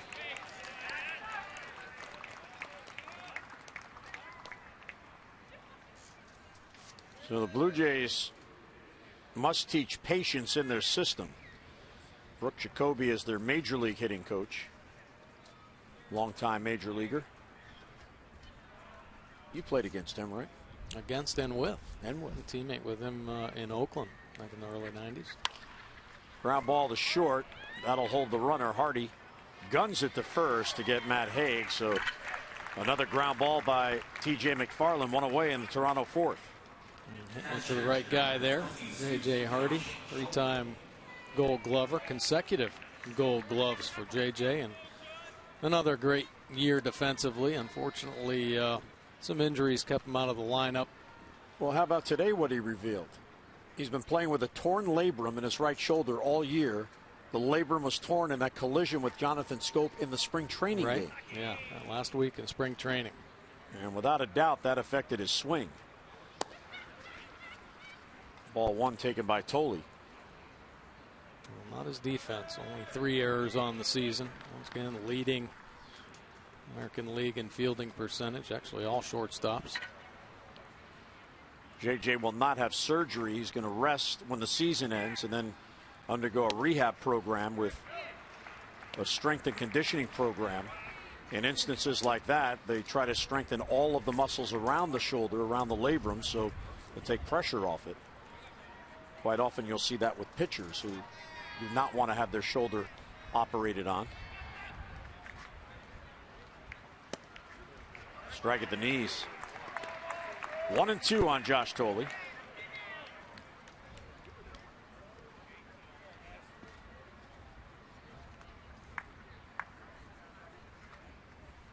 Tolley, the one-time Met catcher, was traded to Toronto along with R.A. Dickey because he's Dickey's personal catcher. At least he was up until this year. Spent most of this season in the minor leagues with Toronto, because they have Deoner Navarro to go along with Russell Martin, who came here as a free agent to Toronto. There's R.A. Dickey on the bench. I'm sure the Blue Jays already have a pretty idea of their postseason roster, but many of the players you see on the field for them this afternoon could get opportunities depending on what they do. Bloop to left field. Parr plays it on a hop. So a couple of soft bloop hits off McFarland. And it is first and third and one down. Colabello had a hold to make sure Parr couldn't catch that ball. And you saw him kind of grimace when he got over to third base. Not happy with his read there. And a soft liner to the left by Tolley.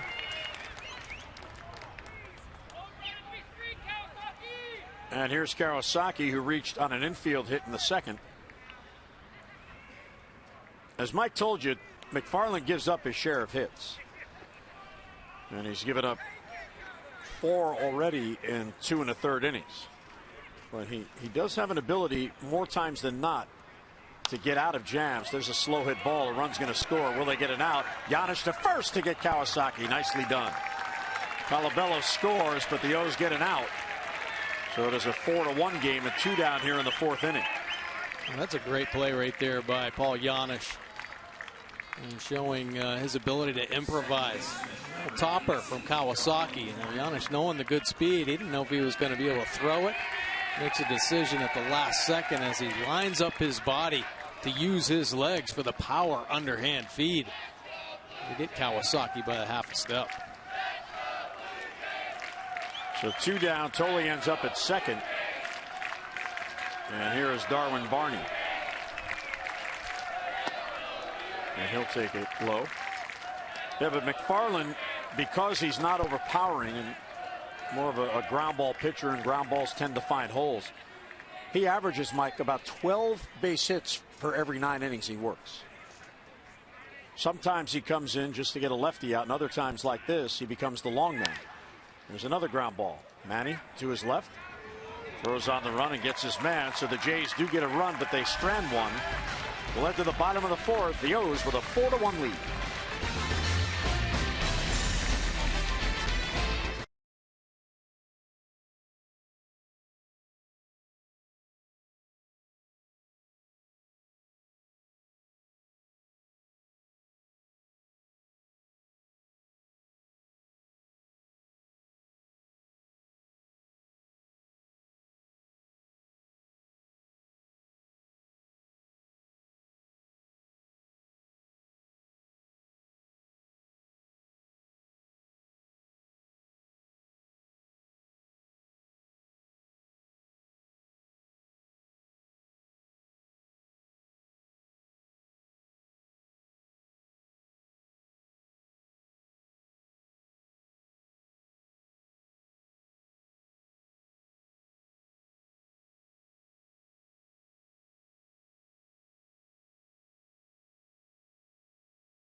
A rain delay going to the second inning. Nolan Reimold is in center field today, getting another start with Adam Jones out. Mike, here's our Maryland Live Casino Inside the Numbers. Center field with Jones and without Jones. Adam Jones, 134 games this year, and another very consistent year, providing the 27 home runs.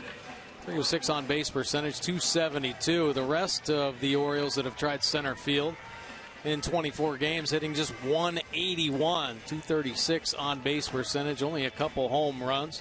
Reimold's been out there a number of times since Adam Jones has been on the bench with the back problems, and Parra as well.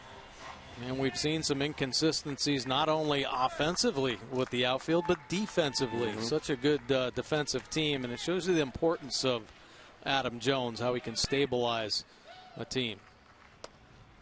And Reimold will take a strike. If Francis came on to begin the second following the rain delay. He's allowed one run on one hit, hurt by a couple of walks. And a good take. By the way, Adam Jones has had a good day even though he isn't playing, because Major League Baseball had a scoring change. In the game last Sunday in Boston, he was charged with an error on a ball hit by Mookie Betts. And that's fouled off. And the Red Sox must have challenged that, or Betts or his agent or somebody, because the league has changed it. They took the error away from Adam and gave a base hit to Betts. So Ubaldo has another base hit on his ledger, but Adam has one fewer error, and he didn't even play today. Right. So he's had a good day all around. Yeah, that was a sun ball out there to Adam Jones. 1-2 on Reimold. Parra and Machado will follow. Reimold, he has a real good batting eye, and if he could ever put it together, he would be somebody that could really help your club because of that patience. And he still has the good speed. He has power. Half swing right back to Francis.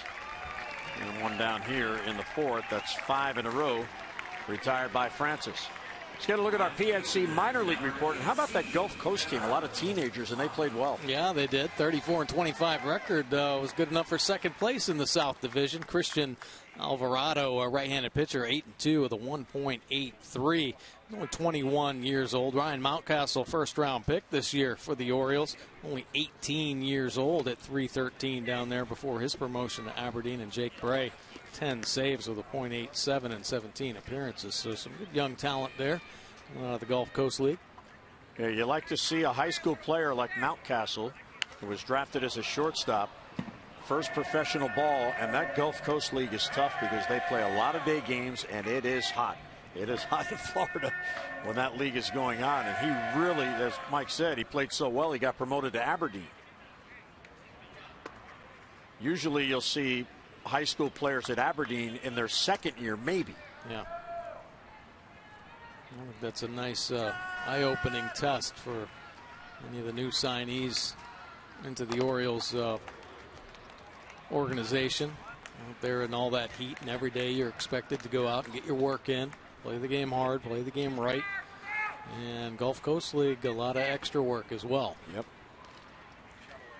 Take a look at this offering from Francis down. That hit everybody. Yeah. Hit the catcher, hit the umpire, then hit Parra. Swing and a miss at a slow breaking ball. 66 miles an hour as Parra tried to time it, couldn't do it. Now below the hitting speed here. Wait, and just not long enough. Front hip goes and cannot make the adjustment on the end.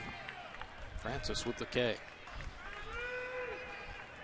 Here's Manny. Manny with 2 outs and nobody on. He'll take ball 1.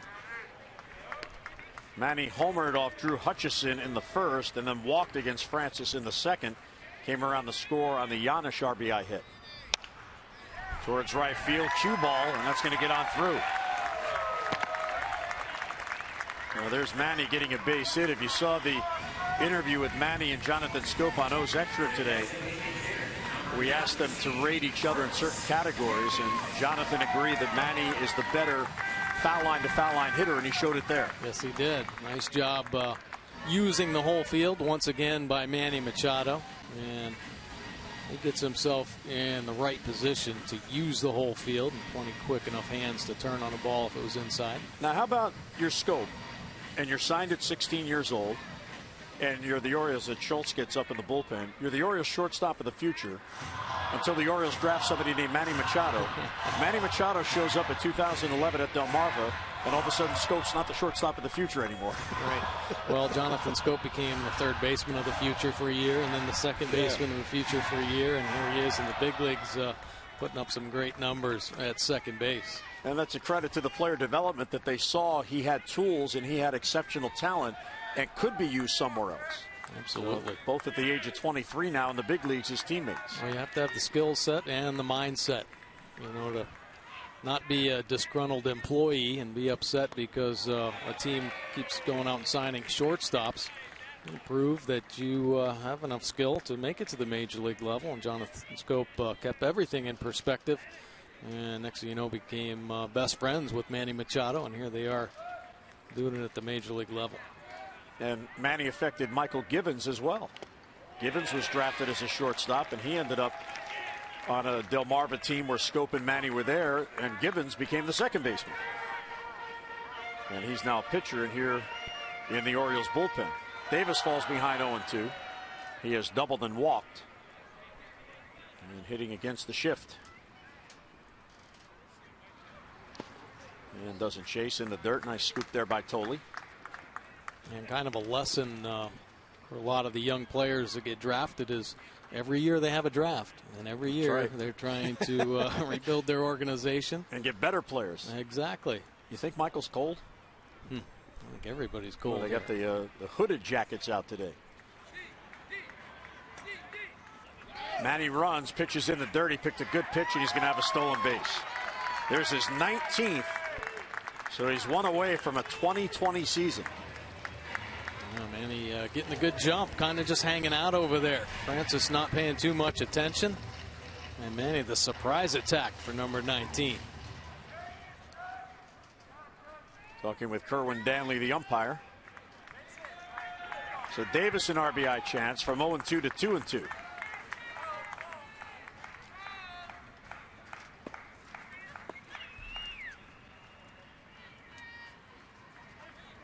Ball 3. So the same pattern is following Francis here in the fourth inning as it did in the second. He retired Reimold and Parra back-to-back, then walked Machado, and then walked Davis. Manny reached here with a single after 2 outs and nobody on, and now he's 3-2 on Davis after he got ahead, no balls and 2 strikes. Well, he's got that open base. Gotta be careful. Best home run hitter in the game today. And that's low, ball 4. So very patient at bat for Chris Davis. That is the third walk, and here comes John Gibbons, and that'll be all for Jeff Francis. So Francis goes 2 2/3. He will leave. The Orioles have 2 on and 2 out. And the O's leading it 4-1 here in the fourth. Pitching change at Camden Yards with the Orioles at bat.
engine. Jiffy Lube, drive in today.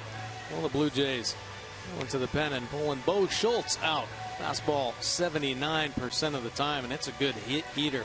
Mid to high 90s with the fastball. And breaking ball as a slider, and on a rare occasion he might flip up the straight change, but primarily fastball slider. Pitcher 3.46 earned run average, 31 Ks in 41 2/3 innings of work, and holding opponents down to 205 batting average. Righties of 242, lefties just 150 off Schultz.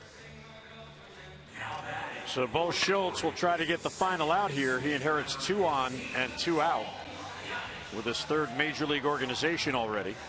And here's Paul Janisch, who took over for Scope, who could not come back after the rain delay. After Jonathan was hit by a pitch in the 1st inning, he has a right hand contusion. Machado at second, Davis at first, and 2 down. Janisch drove in a run with a single in his first at bat. Fastball's outside. Janisch spent most of the season at AAA Norfolk and really solidified the infield defense there.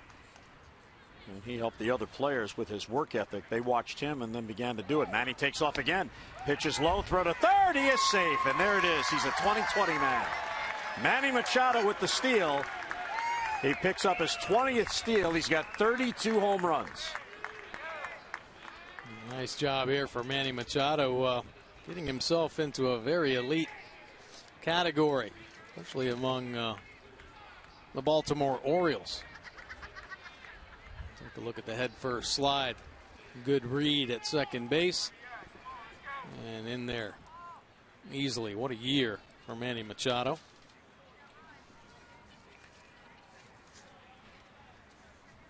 Davis stayed at first. And a pop-up. Right side, second baseman Barney is calling. And he puts it away for the out in the inning end. So base hit, a walk, and 2 men left. Manny Machado with a couple of steals, becoming a 30-20 man at Camden Yards.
Fans sticking it out here. We had a 3-hour, 25-minute rain delay after the first inning. Finale of this 4-game series. Manny Machado making history as he joins the 20 home run, 20 stolen base club. Also the 30 home run, 20 stolen base club, which is a short group. Here's Jonathan Diaz against McFarland. He'll take a strike. McFarland beginning his 4th inning of work. Diaz, the number 9 batter, grounded out his first at bat. line or foul the other way. It's quickly 0-2.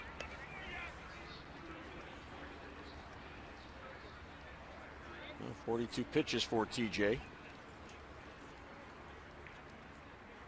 A couple of switch hitters followed Diaz in Pompey and Pennington. Look out.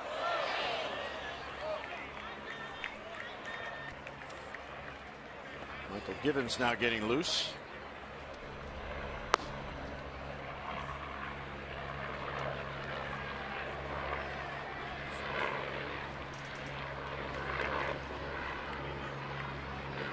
No balls and 2 strikes on Diaz, leading off here in the Toronto 5th.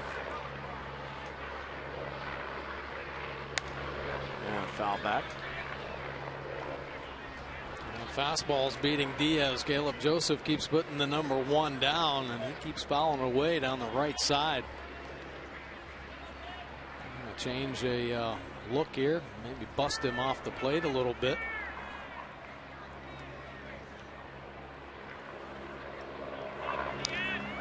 Tried the breaking ball and he fouled it off.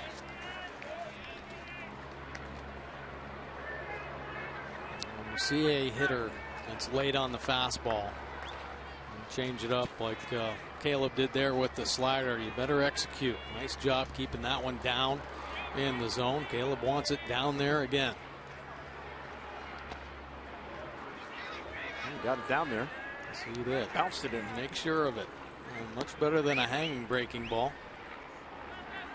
We've seen a number of times this year where Orioles pitchers have done a nice job getting ahead, but 2 strikes, made too many mistakes on the plate. So 7th pitch about to be thrown to Diaz. Outside, 2-2. Diaz in his 2nd tour with the Blue Jays. Originally signed with Toronto, then he went to Boston, and now he's back. Most of his career has been spent in the minor leagues.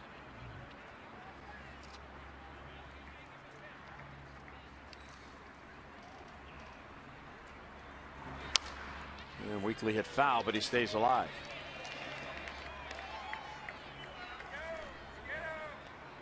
McFarland beginning his 4th inning of work.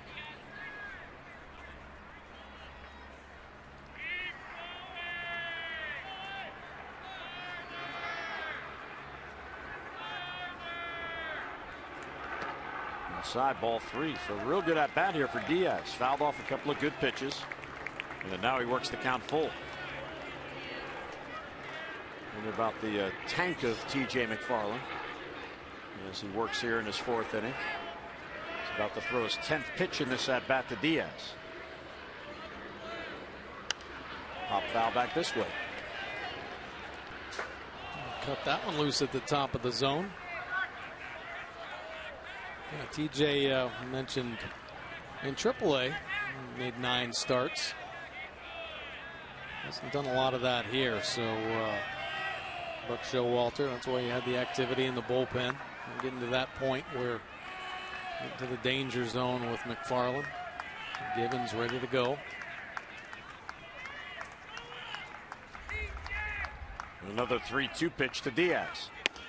And strike 3 called. Diaz thought he had ball 4. Started going to first, and Rob Drake, a tad of a generous call there. And a strikeout. Take a look at the fastball.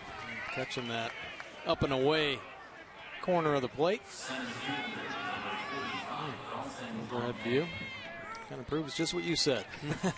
Very generous call right there. Well, that call looked like the umpire was hunting a strike and was determined it was going to be a strike. Yeah. There's Pompey. Over but low, 1-0. Pompey walked in the 1st inning against Tyler Wilson, then was caught trying to steal. Then he singled against McFarland in the 3rd.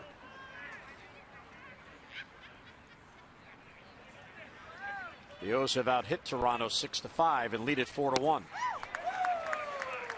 Swings through the changeup.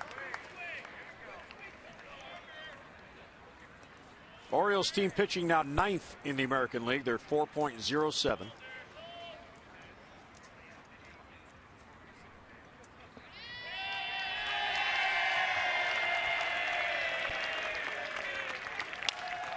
And line towards the hole. There's a base hit to left field. So Pompey's been on base all 3 times. And there's a walk and a couple of singles and a 1-out hit here in the 5th. Here's the O's upcoming schedule, brought to you by Mile One Automotive, offering you 20 convenient locations throughout the Baltimore area. Visit us in store or online at mile1.com. Well, there's your schedule, Mike. That's it. 3 games left. Night game scheduled tomorrow and Saturday against the Yankees. And then a 3:05 first pitch on Sunday. Every game in the major leagues on Sunday will begin at 3:05. So that way everybody ends the season at the same time. Which means if you're in the Western time zone, you play at 12:05.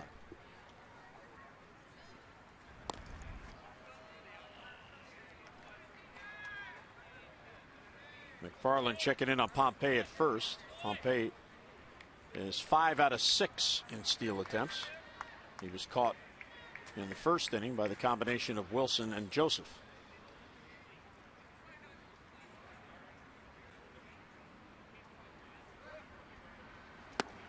You wouldn't expect that he'd be running here with Toronto down by 3. But you never know. It's a different game now. Yeah, you never know. And you're talking about these players that are playing for the Blue Jays today. John Gibbons puts that playoff roster together. You know, team speed off the bench is a huge aspect in the postseason. Maybe he does want to see what Pompey can do over there. And McFarland falls behind 2-0. There's a left-handed batter on deck. And you would think that McFarland probably will stay on for Carrera, but Gibbons has been up on the bullpen mound this entire inning. And he is certainly ready or near ready to come in if needed. 2-0 pitches hit the center field and deep. On the run back is Nolan Reimold. He'll get to it. And just in front of the warning track makes the catch for the second out. Back to first goes Pompey. So the ball not carrying. Pennington hit that ball sharply, but Reimold had it easily for the second out. Pennington got himself in a good hitter's count, and he let it fly there. An elevated fastball. Camden Yard's holding that one in, though. Cooler day. The ball doesn't tend to carry as well. And with the reverb around the ballpark on that contact, it sounded better than it was. Here's Carrera, not only 0 for 2, he has struck out twice. And tossed the first. Pompey back easily.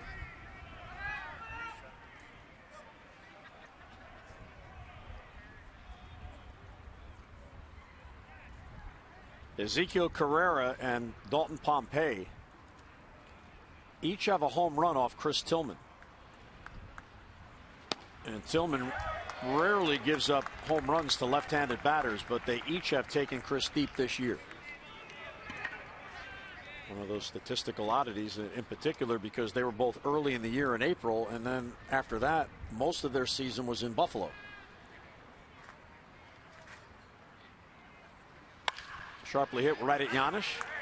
Good hands by Giannis. He'll get it to first, and the inning ends. So good job by McFarland. 4 innings, only 1 run allowed. This game is official with the O's in front.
very elite group of young players with the home run in the first inning and the stolen base.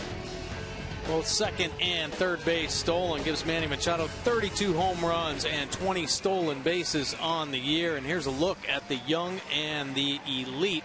Mike Trout did it back in 2012 when he was only 21 years old with the 30 homers, 49 RBI. Andrew Jones a couple times. Alex Rodriguez when he was 23, 40-40 club. Bobby Bonds when he was 23. And there is Manny Machado.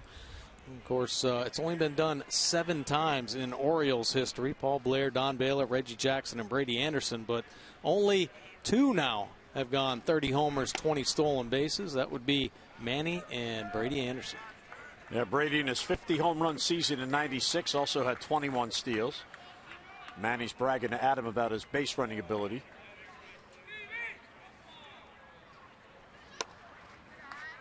Adam talks about stealing more bases every year in spring training, and then for some reason it's not really a part of his game. He's a very good base runner, he just doesn't steal bases. Yeah, and I personally I always thought he was going to be one of those type of players that could be 30-20, maybe even 30-30 type player. Bull Schultz got the final out of the 4th, facing Pierce, Hardy on deck, and then Flaherty as we play in the 5th.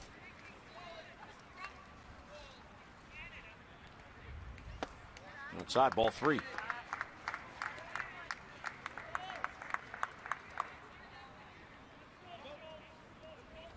Pierce has double, driven in a run, and struck out.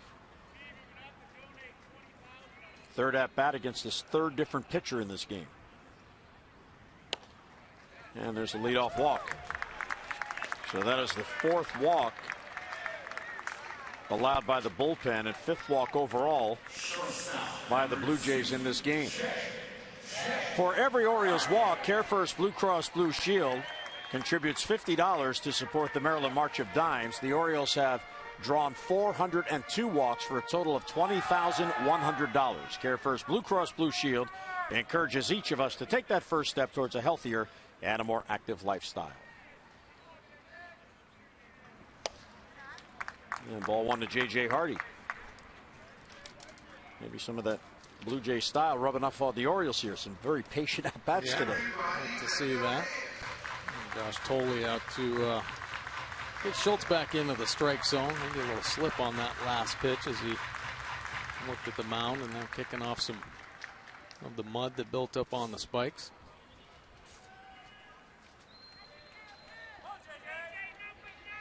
Hardy is 0 for 1. He lined out hard to left field in the 3rd. He's also walked. And there's a strike right there. So the catcher was right. Throw it to my mitt, and you'll get a call. Hardy 7 for his last 32. He does not have a multi-hit game since August the 5th. And he is hitless so far today.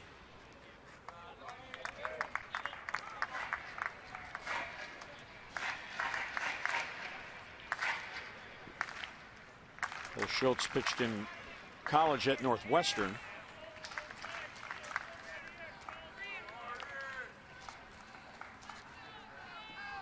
He actually went to Northwestern more as a student. He didn't pick up baseball until his junior year in college. He went to the same high school, Highland Park in Texas, as Clayton Kershaw and NFL quarterback Matthew Stafford.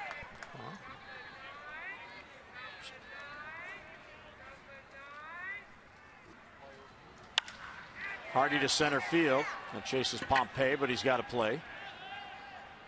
And he has it for the out, so 1 away, and back to first goes Pierce.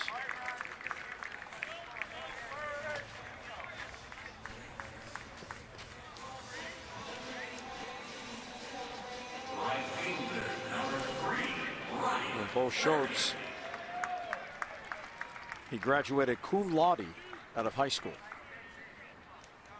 I know that's so he good. did go to college for the education. That's right. I know that's good because I did not graduate cum laude.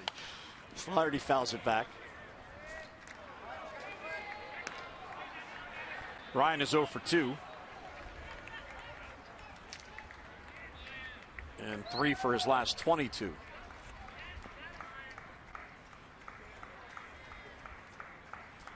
You wonder what inspired him as a junior in college to all of a sudden say, you know what, I think I want to play for this team. You know, that's a big program in the Big Ten Conference.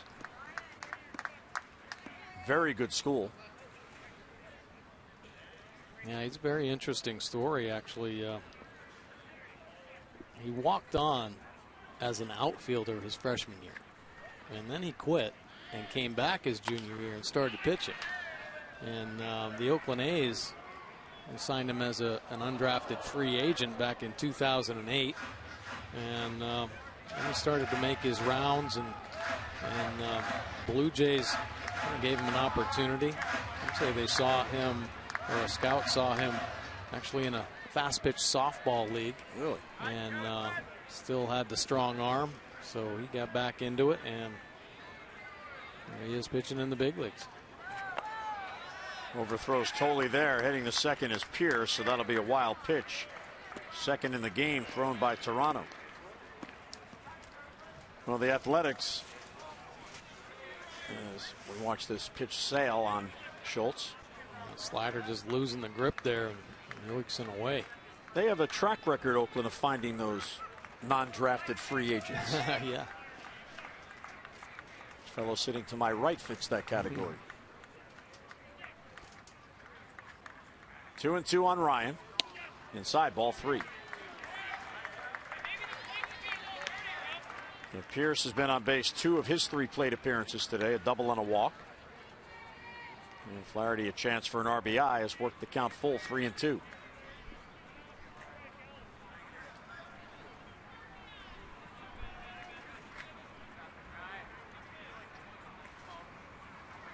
And the payoff pitch is low, ball 4. So 2 walks in the inning.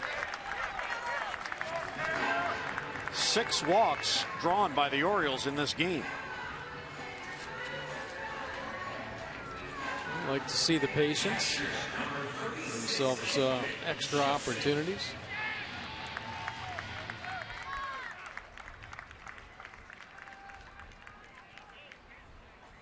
They also drew 6 walks last Thursday in the win against the Nationals. Chad Jenkins now is going to get loose. Now here is Caleb Joseph, 2 on and 1 out. Fly ball to right field. Ezekiel Carrera's there. Pierce is going to tag to draw a throw. Wynn got it a little bit. And Carrera throws it in. Here's Bluff going and stayed put. So Caleb retired. He's 0 for 3 and 2 men down. And Carrera a few steps back on that ball and then had to readjust. Actually had to shift it into high gear to come back in and make that play.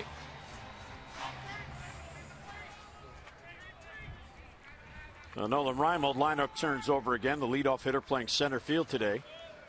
He has flied out, struck out, and grounded out.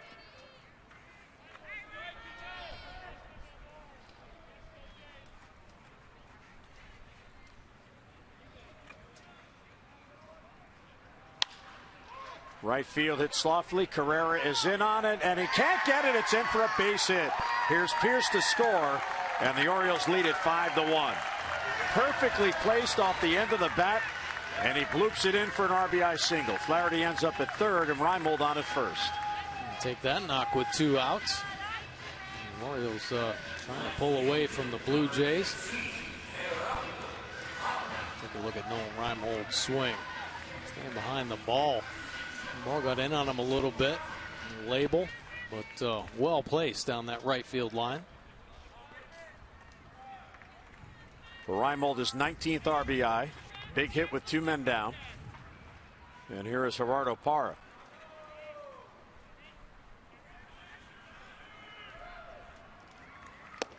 Inside, 1-0.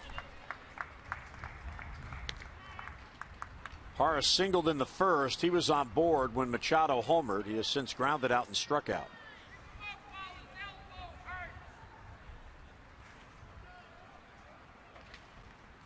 So runners on the corners with 2 men down. Slot foul the other way.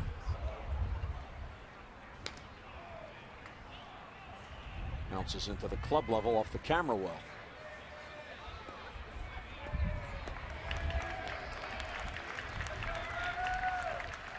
So of the 6 walks in this game, 2 have now scored.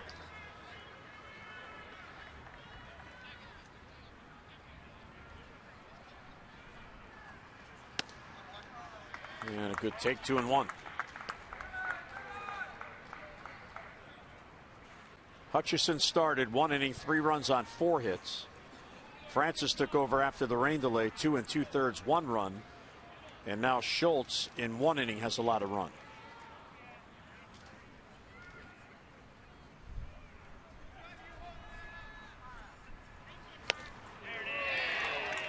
Well, he had his pitch, swung through it, 95. Nice fastball. Seen a good fastball here from Bo Schultz, but when it's at the top of the zone, it's tough to get to. Nice late life, riding up through.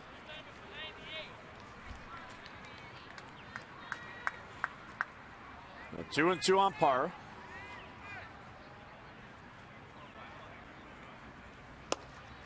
Inside, ball 3. Now, Parra has a very good batting eye. He came to the Orioles in the trade from Milwaukee with that reputation. Flaherty is not 4, so he'll hold. Reimold will be off with the pitch on 3-2 with 2 down. Flaherty getting a big lead off third. And the payoff pitch is hit towards left center field. That ball's towards the gap. It hangs up, and Pennington gets over, and he makes the catch. So Parra retired. Orioles do score a run. We're through 5. The Orioles with a 5-1 lead.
The Blue Jays, Manny Machado gets things going. His 32nd home run of the year. It's the Orioles on top, and then there was rain. 3.5-hour rain delay for these two teams. And when they come back out, Paul Janisch picking up a big base hit, clutch single to score Manny Machado. And the Orioles taking a commanding lead here in the top of the 6th. 5-1. Orioles with the 7 hits. Blue Jays 6 hits. And TJ McFarland did a nice job, and he gives way to Michael Givens. Take a look at his pitch arsenal. The fastball 63% of the time. A good one. Sidearm delivery, mid-90s with the heater. Good slider 31% of the time. And the change 6%. Maybe his 21st appearance here for the Orioles. Picked up a couple wins, a 1.95 earned run average. He has been impressive. 33 strikeouts. Take a look at the batting averages here against Michael Givens. Opponents hitting just 198. Righties 185. Lefties not much better at 222. Alabello fouls off the breaking ball. 1-1 the count. Alabello is 2 for 2. He has doubled, he has singled, and he has scored the Blue Jays' lone run. That was off McFarland in the 4th. TJ, real good outing, and Mike, as usual, 4 innings, 5 hits, but he allows only 1 run. He just has a knack of getting out of it. Yeah, he did a real nice job. He's a lot of ground balls with that two-seam fastball. Stayed aggressive in the strike zone. Well, that's all you can ask. Let your defense do the work behind you. TJ, another nice outing. Can't reach the fastball. 2-2 on Colabello. Now Givens worked an inning in the second game yesterday in the doubleheader. And in his last 5 appearances, he has allowed only 1 run. And that covers 7 2/3 innings, so he's been real consistent. Now back, stay alive. Haig on deck, then Josh Thole against Givens here in the 6th. You got to love Michael Givens' composure out on the mound. I mean, he hasn't pitched very long in the Orioles system. Signed as a shortstop, had to make the adjustments. Had some great development this year. Worked with Alan Mills in Double-A before his promotion here to the big leagues, and he was so dominant. And they just said, "Hey, give him a shot at the major league level," and he hasn't disappointed at all. And he's really setting himself up for a job at the major leagues next year with the O's. So the count full on that close pitch there. Here's the 7th pitch to Colabello. And he got him. Good moving fastball for the strikeout and 1 away. You love the arm from Michael Givens. Turns the back to the pitcher. Sidearm slot. Here it comes. 94 miles an hour and almost a rising fastball through the zone. Nice job by Caleb Joseph hanging on to the foul tip. Here's Matt Haig, hitless in 2 at-bats. Now Givens promoted to the Orioles from Bowie. He is still living in Bowie. With the Bay Sox a drivable distance to Camden Yards, he elected just to keep the same apartment he was in. That's convenient. Yeah, absolutely. Adam Pohl, who's the Bay Sox radio voice and works in the front office with the Bay Sox. He's also worked for Frederick. He was telling me that what a lot of the players do is they find an apartment somewhere between Frederick and Bowie, so if they get promoted, they don't have to move. They're drivable to each. So I would imagine that would be what, somewhere in Howard County maybe? But that's one of the advantages of having most of the affiliates as close to Baltimore as they are. Now Norfolk is drivable, or 20-minute flight, but it's still easily accessible to here. And Bowie's a drive. Works out very well when the major leaguers go down for rehab. They come here, they get in their car, they go play a game and come back. Yeah. It works well for everybody. Back-to-back strikeouts and 2 away in the Toronto 6th. And Michael Givens slider right here. Take a look. Learning from Darren O'Day. Locate the slider. Caleb wants it down and away.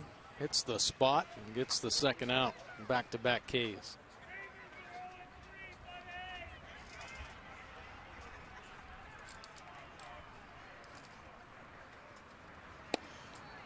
Fastball for a strike.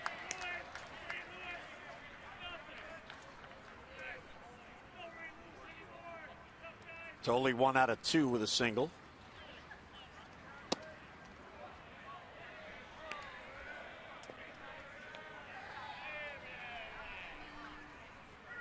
Givens looks pretty strong.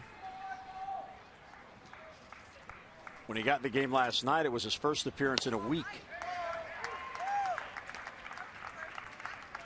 Orioles did not have leads to protect in Boston, so he didn't get into any of the games there. And the 1-2 is a little low, 2-2. Well, you kind of earn your stripes, I guess, as Buck would put it, out of the Orioles bullpen. He won't put you in the high leverage situations until you prove that you can handle some of the situations that Buck will test you in. Where Givens has certainly proved that. And he paints the outside corner, 3 up, 3 down on 3 strikeouts. Mid-6th at Camden Yards with the O's in front.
Baseball at Masson is brought to you by the Maryland Fire Chiefs and Maryland State Firemen's Associations. Email mdfirevolunteer@gmail.com to volunteer with your local fire, rescue, and EMS.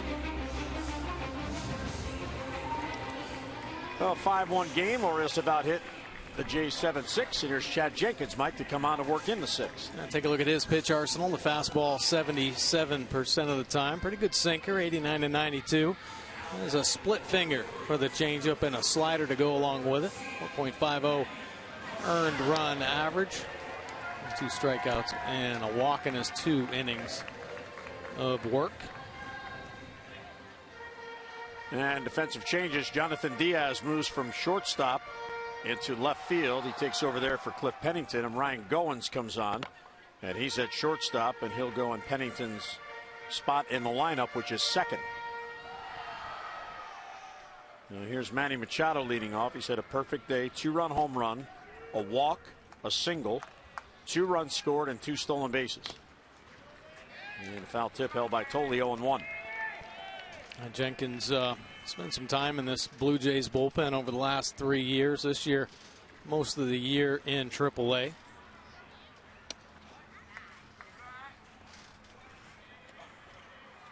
Fourth pitcher used in this game. The rain delay had a lot to do with that. 3 hours and 25 minutes after the first inning. Machado to center field. He got a lot of this one. Pompey is back on it. Back it goes, and it's gone.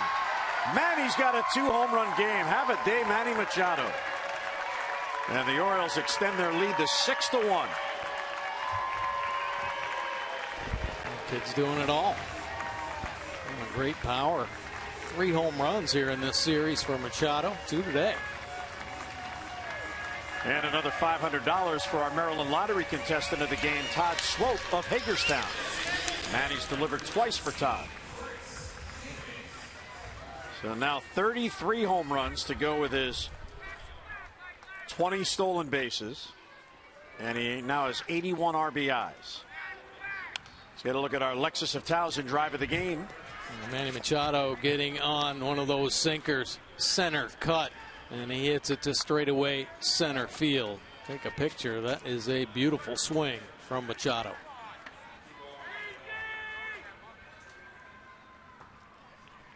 And the 0-1 is taken low. The drive of the game brought to you by Lexus of Towson, the area's #1 volume Lexus dealer, 5 years running.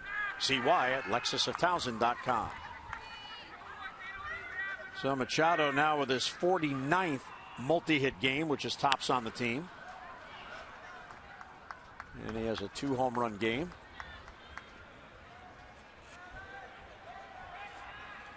His 4th this year. Down at the end of the bench where apparently all the bragging goes on.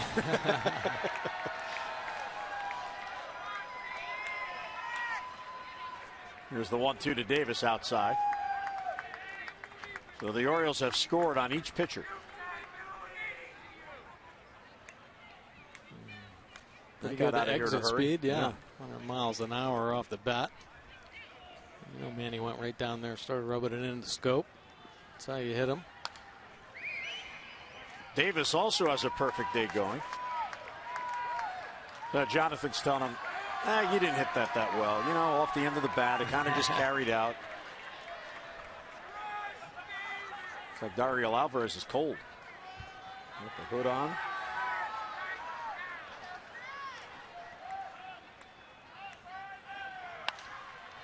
Another foul back.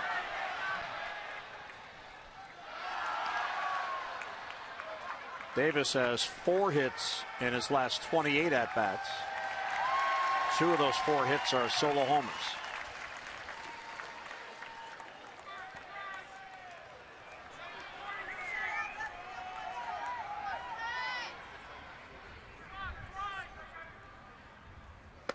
Inside, ball 3, so another real good at-bat by an Oriole hitter.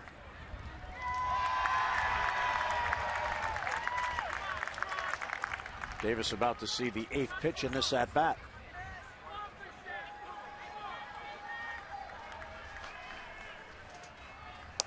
And it's inside, ball 4, and he draws a walk. 7th walk allowed by Blue Jays pitching in this game. This copyrighted telecast is presented by authority of the Orioles and may not be reproduced or retransmitted in any form, and the accounts and descriptions of this game may not be disseminated without the express written consent of the Orioles. So the Orioles drawing 7 walks in this game. That fan wants to be the fan of the game. First time since September 11th they drew 7 walks against Kansas City.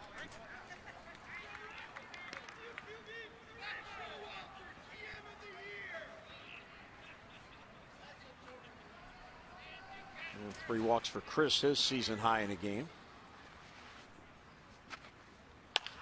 That ball's hit towards second base. Fielded there by Barney to second, 1, no throw back to first as Goins holds onto it. So they get the lead runner for the first out. That ball was cued at that backward spin going to Darwin Barney. Now for a second you thought it was going to go through that hole. Davis on first base, but cue shot. Barney had to keep that focused. The ball was spinning around. We'll get that lead out at second base.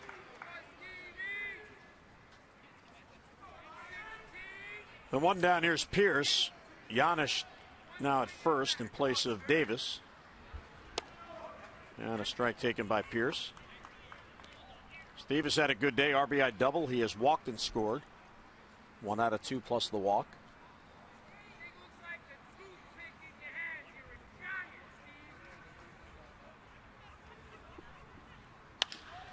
Fly ball to right for Carrera. Backs up on it, but he has a play. And 2 men down as Pierce is retired. Giannis gets back to first. And Brad Brock not getting loose.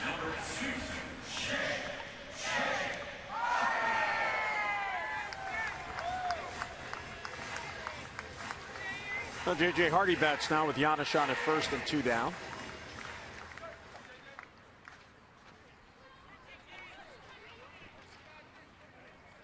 Hardy has hit the ball hard twice, but each time right at an outfielder. Once to left, once to center. And he'll look over ball 1. JJ told the reporters before the game when the Orioles clubhouse opened that he's been playing all year with a torn labrum muscle in his right shoulder, or excuse me, his left shoulder, his non-throwing shoulder. This ball's hit to left field off the end of the bat. Diaz broke back. Now he comes in. He gets there for the out. And that'll retire the side. But Manny Machado with a multi-home run game leading off here in the 6th as he hits it out to center field to extend the Orioles lead.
Trying to earn a 4-game series split with Toronto, and Brad Brock, Mike, will come on for the O's in the 7th. Yeah, take a look at his pitch arsenal. The fastball 61% of the time. Very tough to pick up with the cross body delivery. Throws that heater in the mid-90s. Sweeping slider 13% of the time, and the changeup 26% of the time, leading the Orioles with his 87 punch-outs this year in 77 and a third innings of work. Great earned run average at 2.44 and has picked up 5 wins on the year, holding opponents at just a 199 overall batting average. And he'll go against the lower third of the Blue Jays lineup. Kawasaki leading off, then Barney and Diaz.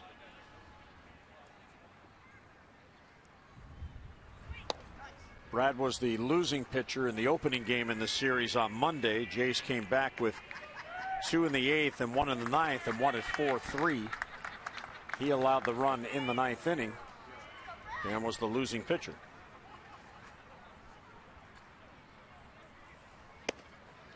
Upstairs, ball 2.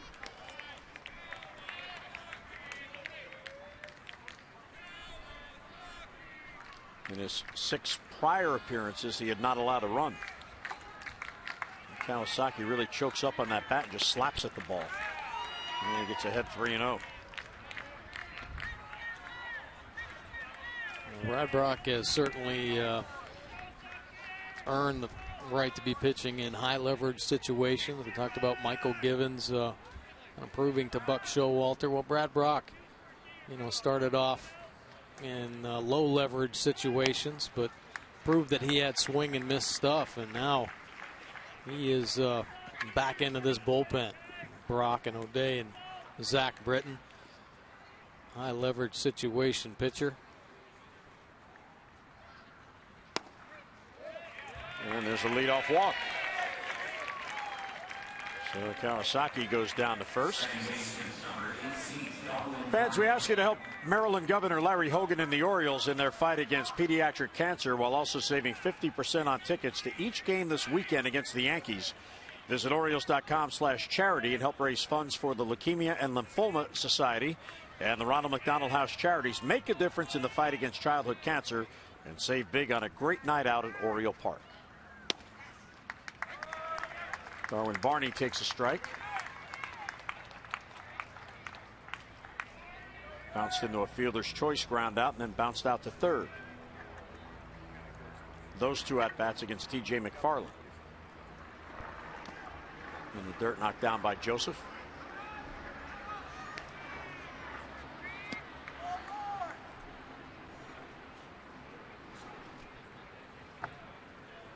Brad Brach has been a workhorse. 77 and a third innings coming into this appearance.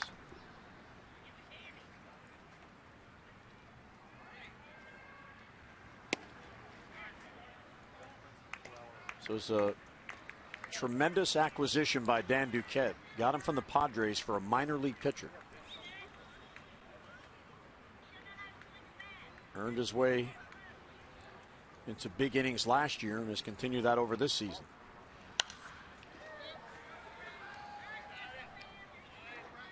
Can't teach the velocity. He's got that. He has the good off speed to complement. I think when Dan Duquette targeted Brach, looked at his swing and miss pitches, and Brach certainly has that. That changeup is ridiculous. Great movement. And of course, we talk about his power fastball, but the fact that it throws across his body, so tough to pick up. Well, the scouts in an organization are so important, as they are scattered across the country. 3-2 after a leadoff walk. Ground ball sharply hit. Manny Machado diving stop. The long throw to first, and he got him. Machado, another outstanding play. Takes a base hit away from Barney, and on top of it gets an out. And this is why he is the best third baseman in baseball. I mean, it's one thing to make the diving play. Momentum kind of gets him forward, so he has to hesitate a second. That cannon for an arm, though. Nobody else in the game can come up with this. Well, quite an athlete you're looking at right there. Doing it offensively and with the glove. Here is Jonathan Diaz, the number 9 batter. And that's ripped to center field for a base hit. Reimel plays the hop, being sent as Kawasaki. The throw towards the plate, cut off by Machado, and sliding in and tumbling across the plate is Kawasaki. So there's an RBI single for Diaz, and it's a 6-2 game.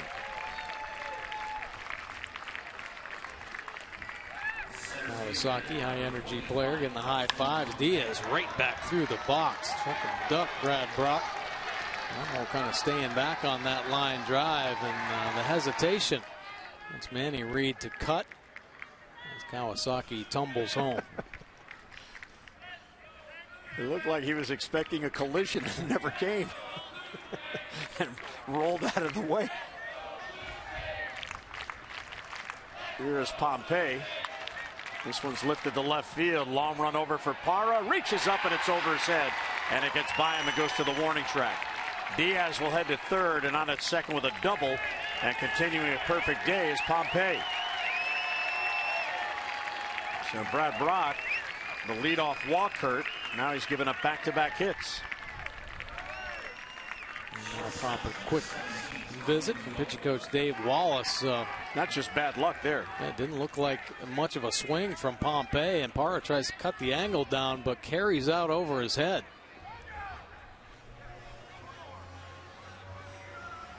Brian Mattis now will begin to get loose.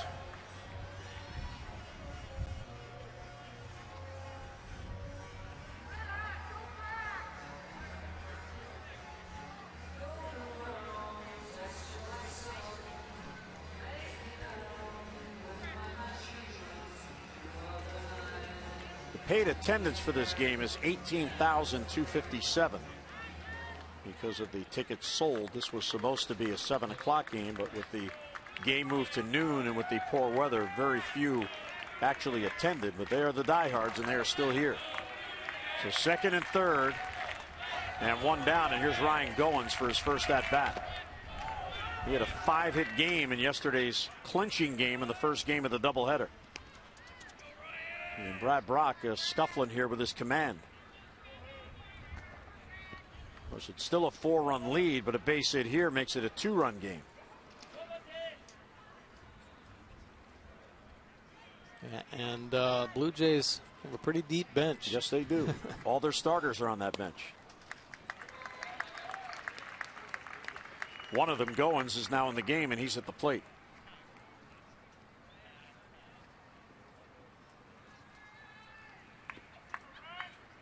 Also good speed out there, especially Pompey at second base. Swings through it. Good fastball, 1-2. And he creates a real tough angle on hitters.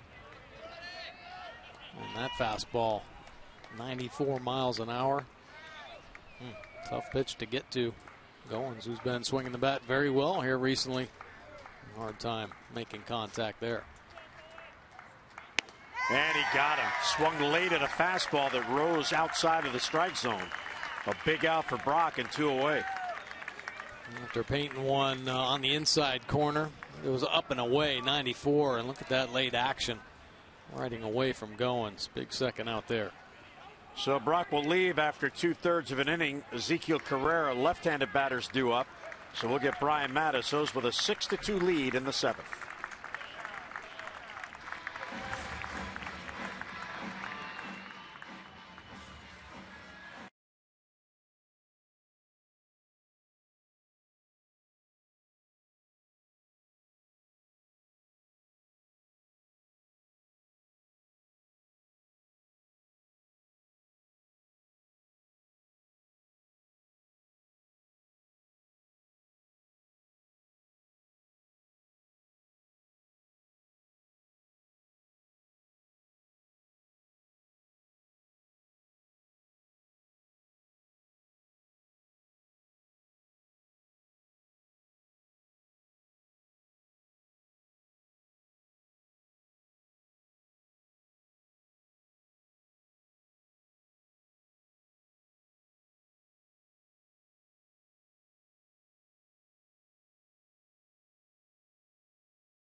Fastball 56% of the time, low 90s with the heater.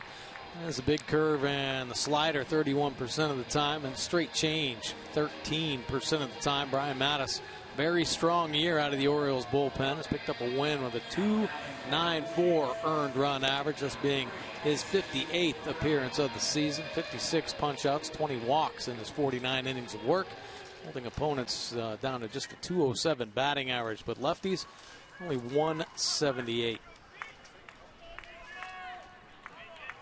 So he inherits second and third and 2 men down. Diaz and Pompey, and here is Ezekiel Carrera, who has faced Mattis only once, and he is 0 for 1 against him.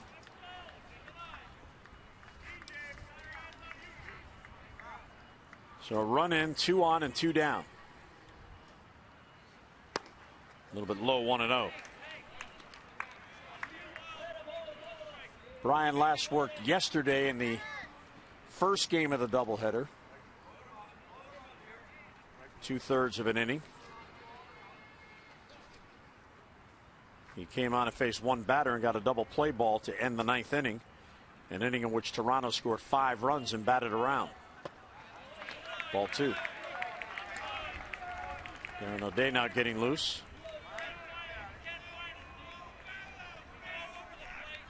As the Orioles navigate their way through this game after losing Wilson after 1 inning because of the rain delay.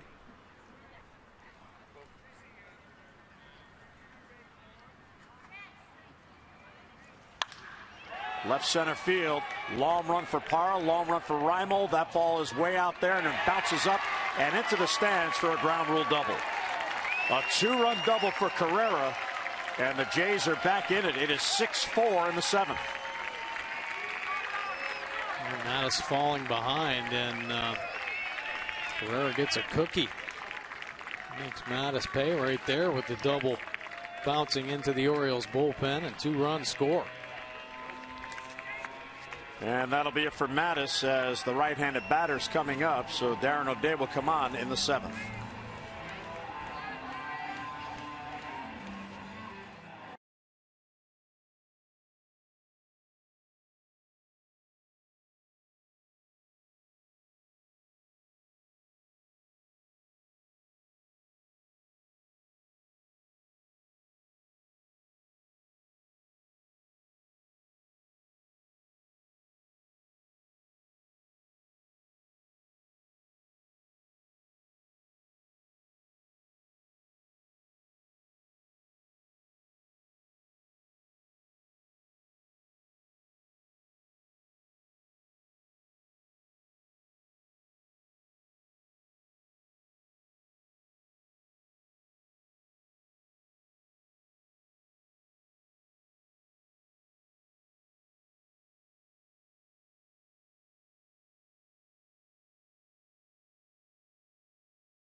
Ball 55% of the time. Good 2-seamer down in the zone, but can rise one. A rising fastball to the top of the zone. Sweeping slider 44% of the time. And he does have a change that he's used 1%. 157 earned run average. 6 wins, 6 saves on the year for Darren O'Day. Another fine year out of the Orioles pen. And opponents to just a 204 overall batting average. See the inherited runners stranded 73%. Good number there for O'Day. I'd like to keep that one at second base. All 3 runs this inning charged to Brad Brock, who began the inning. Got himself in trouble with a leadoff walk. So here is Chris Colabello against O'Day. He's never faced Darren. Tying run at the plate here in the 7th. Swings through a slider, 0-1. Darren worked Monday, charged with a run in 2/3 of an inning.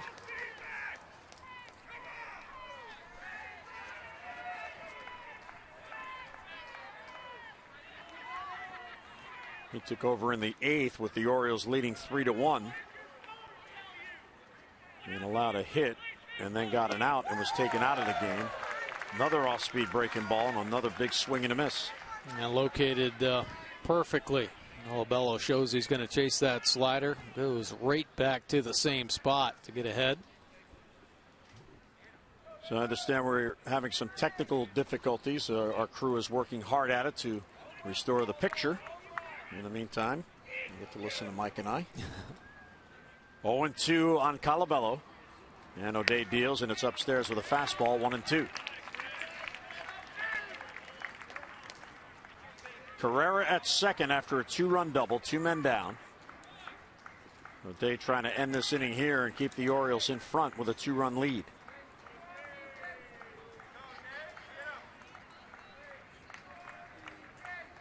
O'Day is the 6th pitcher used by the Orioles. Getting a sign from Caleb Joseph, right-hander at the high set. And the 1-2 is upstairs with a fastball, 2-2. Just a touch too high on those last 2 offerings. So good at keeping it right at the top of the strike zone. Colabello not biting there. Maybe a little closer. Get him, entice him to swing. Infield back all around with 2 down and the runner at second. O'Day taking his time. And the 2-2 pitch, a tapper right back to O'Day. Oh, he plays a tough hop. And the other hand toss to first will end the inning. So O'Day ends the threat, but the Blue Jays get back in it. 3 runs, 1 left, 7th inning stretch, 6-4 O's.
Jays just put a 3 spot on the board in the 7th, so to 6-4. O's looking for some insurance. The Jays have 6 outs to work with.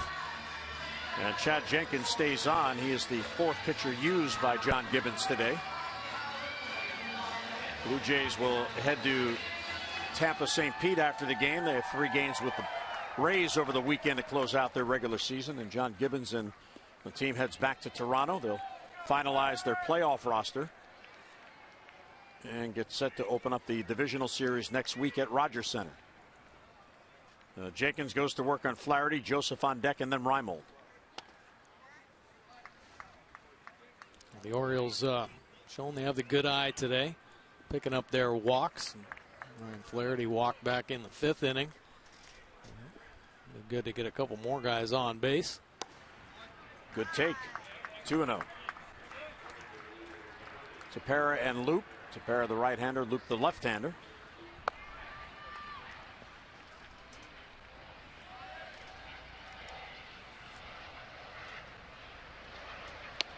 And there's a strike on the corner, 2-1. The Blue Jays have the shift on against Ryan Flaherty. Kawasaki is the only infielder on the left side, and he's shallow about midway between third and second. Good hack foul back, 2-2. Yeah, Kawasaki over there to honor that bunt just in case. The game's a little too close, so if there was an opportunity, Flaherty would have tried to lay one down. Jays have Ryan Goins, the shortstop, in shallow right field with the stronger arm. Inside, ball 3. So Barney stays at his position. Kawasaki's now at short, and the shortstop is in right field. Full count on Flaherty, leading off in the 7th. And a tapper foul nearly hit Rob Drake, the umpire, on the back bounce.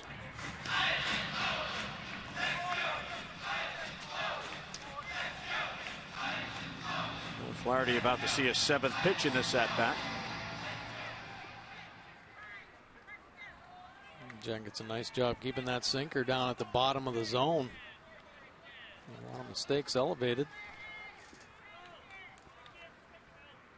And the 3-2 is ripped but foul. Finding the empty seats down the line. Jenkins, a first-round pick of the Blue Jays back in 2009. He's been in the Jays system his entire career. He came through the minor leagues as a starter, and then eventually was worked over and converted into a reliever. Now back, good at bat for Ryan. We've seen 8 pitches already in this at bat.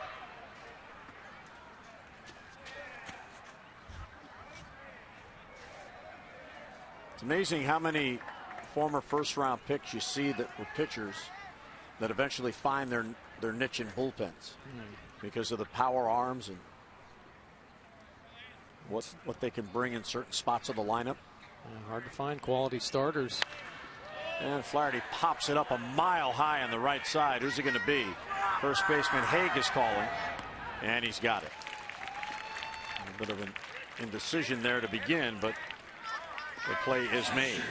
On Saturday, the Orioles take on the Yankees, 7:05. First 20,000 fans 15 and over receive the Orioles knit bomber hat. Show your Birdland pride all winter long with this warm addition to your Orioles wardrobe. Good seats are going fast, so don't miss out. For your tickets, Orioles.com or 888-848-BIRD. Mike Bordick was nice enough to model that for us, so we can put it out on Twitter so the fans could get a look at it. Yeah, thank goodness. Freezing up here. I needed to put that bomber hat on. I don't have a lot of hair to keep my head warm like you do, so always good to put the toque on. And I did not put the hat on. I'll model it for you again. Yeah, that's a good look for you. What do you think? That is a real good look for you. Actually, I wish I would have thought of this earlier. It fits nicely over the headphones. 2-0 the count on Joseph, batting 1 out, nobody on. And there's a strike.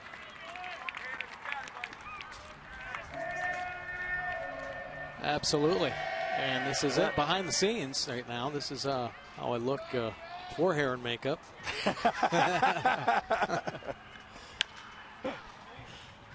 That is a good look for you, Bordy. I like it. Right over the headset and everything. Yeah, this is nice. You didn't steal the hairspray again, did you? 2-2 on Caleb in the 6-4 game in the 7th. Pops up the breaking ball. Coming back is Tolley, hopes for a play and runs out of room. It's in the first row right behind the screen. So this game began 6 hours ago. 12:05, and then after the first inning, a 3-hour and 25-minute rain delay, and now we're in the 7th. The rain has stayed away. It is damp. It is cold. John Gibbons' team heading to Florida after the game, where it'll be nice and warm. And the Orioles wonder about the weekend and the weather coming here.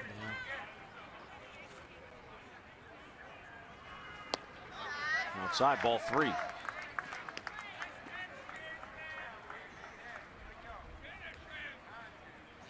Caleb 0 for his last 16 as he bats here in the 7th inning.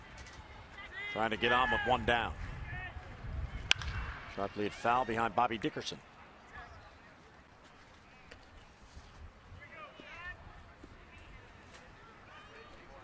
The Flaherty had an extended at-bat. This will be the 8th pitch to Caleb Joseph in this at-bat. The Blue Jays have now out-hit the Orioles 9-8, but the O's lead at 6-4. And it's outside, ball 4. So the Orioles have drawn an 8th walk in this game. It is only the 3rd time all year that they have had 8 walks in a game, and twice it's been against Toronto. They had 8 walks June 16th against the Phillies and 8 walks at Toronto on April 22nd. You know, John Gibbons doesn't want to see that. And pitching coach Pete Walker, who was saddled up right next to him, certainly doesn't like to see that from his bullpen. In the second half of the season, both starters and bullpen really stepped it up for this Blue Jays team. We always talk about their offense, but bullpen's been very sound and solid with the addition of Lowe and moving Sanchez out there to the pen. Of course, the rotation bolstered by the addition of David Price. Inside, 1-1 on Reimold. Nolan 1 out of 4. He had a bloop RBI single in the 5th inning right down the right field line. It just did stay fair. Joseph with a small lead off first. Off the end of the bat, shallow left. Diaz broke back, coming in, still charging in. And he gets there for the out. And Joseph scampers back to first, 2 down in the Orioles 7th. Diaz had to go a long way for that one. So with the left-handed bat of Gerardo Parra, looks like we're going to get Aaron Loup as the signal goes out to the pen.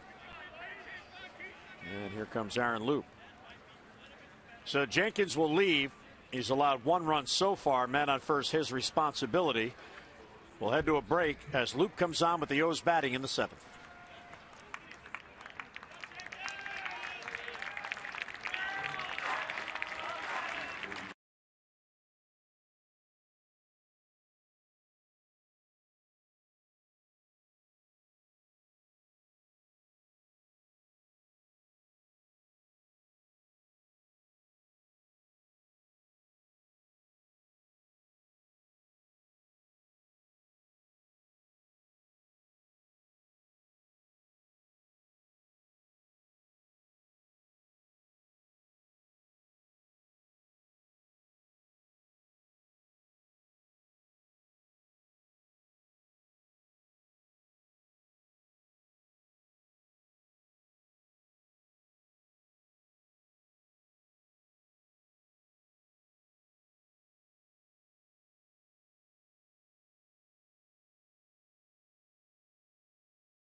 At his pitch arsenal, fastball 65% of the time.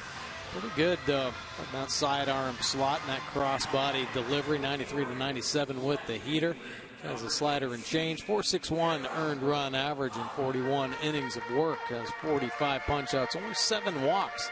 Opponent's hitting 277 overall. See the inherited runners stranded. A little better there, 67%. Gerardo Parra singled his first at-bat back in the 1st inning, scored 1 for 4 overall. He has Joseph at first and 2 down. And Loup misses outside. Gerardo has not had a multi-hit game since August 23rd. So he would like to get that done before the season ends. A chance here that would get it done. Ball 2. Yeah, he's been off a little bit. Obviously, we talked about his numbers offensively in the National League before being traded over here to the Orioles. And maybe just put a lot of pressure or too much pressure on himself as being one pickup there at the trade deadline.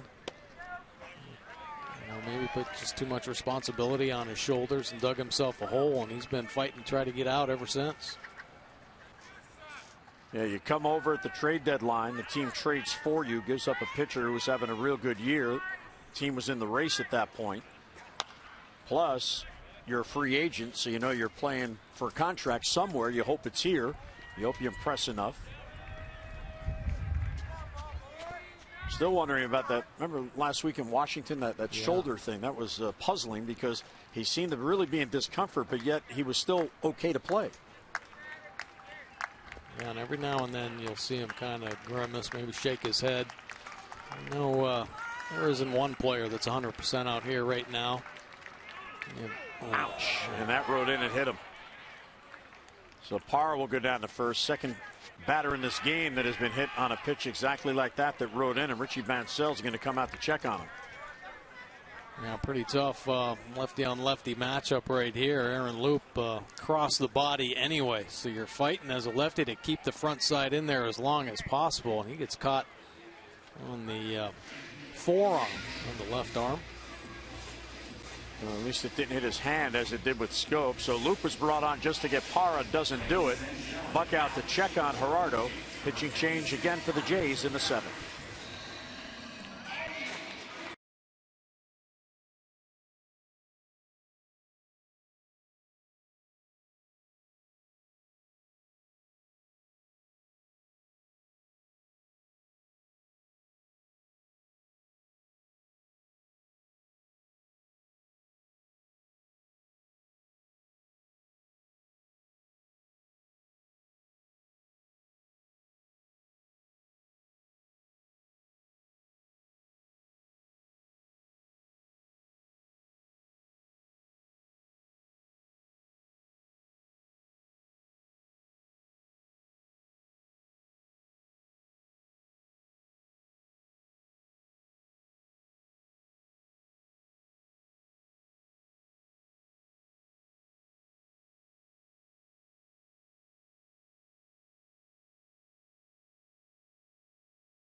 With his two-seamer, but his four-seamer rushed it up there to 98 at times. There's a slider and a split finger to go along with it.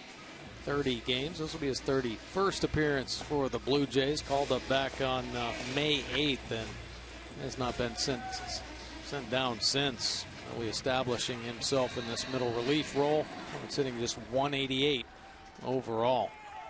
75% of his runner stays stranded. Well, John Gibbons gets him back in there. He was the losing pitcher in last night's game, the second game of the doubleheader. He had a 3-up, 3-down, 6th, but then began the 7th, allowing back-to-back home runs to Machado and Davis. And here's Manny to face him here with 2 on and 2 out. Manny's having a big day, a perfect day. And he lays off the pitch in the dirt, 1-0. Manny with a 2-run home run in the first. Walked and scored in the second, singled and stole 2 bases in the 4th, and then a solo home run in the 6th. So he is 3 for 3 plus a walk and 3 RBIs.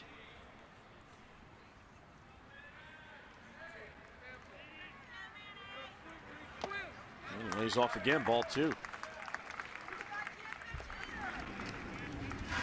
All of a sudden, the Orioles are a patient team. Yeah, well, Manny, all year long, been very good leading this team in on-base percentage, but showing the patience right there. He's not going to pull the trigger until he recognizes what's coming, and if it's in his zone, he will let it fly.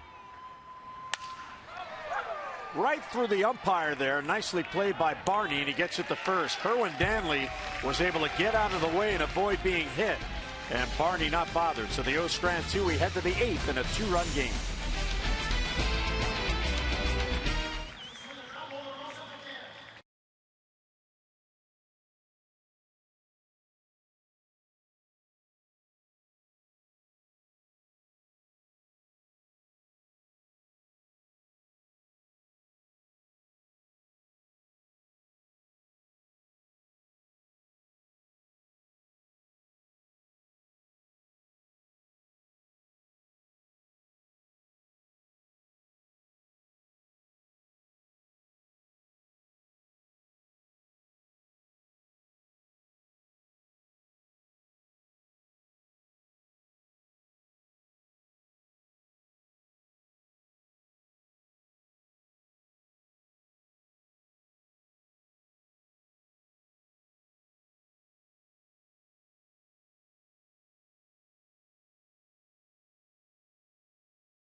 Our moment in history back on October 1st of 1961. Roger Maris hit his 61st home run against Tracy Stollard of the Red Sox at Yankee Stadium. That home run eclipsed Babe Ruth's 34-year-old single-season home run record. It was also the only run of the game. The Yankees beat Boston 1-0. Then in 1997, the Orioles continued their dominance over the most dominant left-hander in baseball as Baltimore bounced Randy Johnson in the Mariners Game 1 of the ALDS. Johnson, who had the winning record against every other team in the American League, fell to 3-8 against the Orioles, and Mike Bordick played in that game. Oh, yeah. We beat him twice in that series. Of course, Mike Mussina pitched in that game, so yeah, that helps. Pretty good. Defensive changes. David Lowe now in the game in center field. That moves Reimold from center to left, and it moves Parr from left to right. So Flaherty's out of the game. O'Day got the final out of the 7th, facing Matt Haig to begin the 8th. And then there's a strike.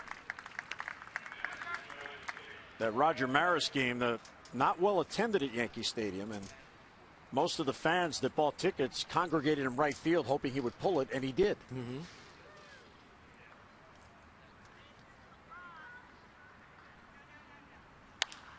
Foul back.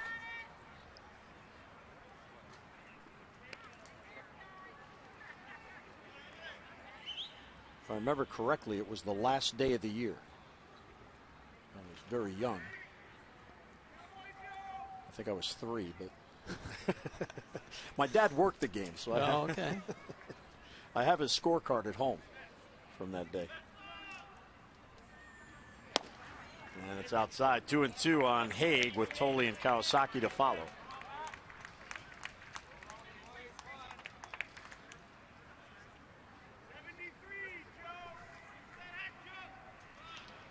In the 8th, with the O's holding on to a 6-4 lead, trying to split this series.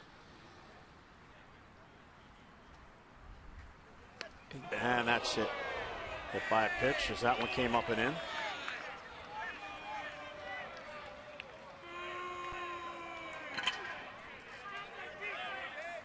So on a 2-2 pitch, O'Day hits Haig, which will allow the time run to come to the plate. Fastball just rode in on him. Yeah. Well, he wanted the high fastball. Typically great command of that high fastball, but loses it arm side and catches Haig on that tricep area.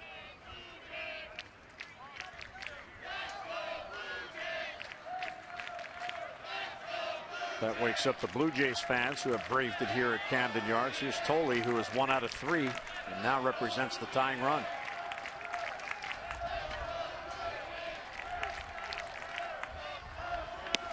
Fastball for a strike, 0-1.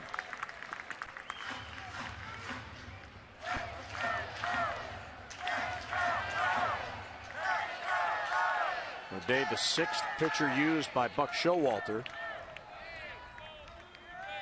The Blue Jays have also used 6.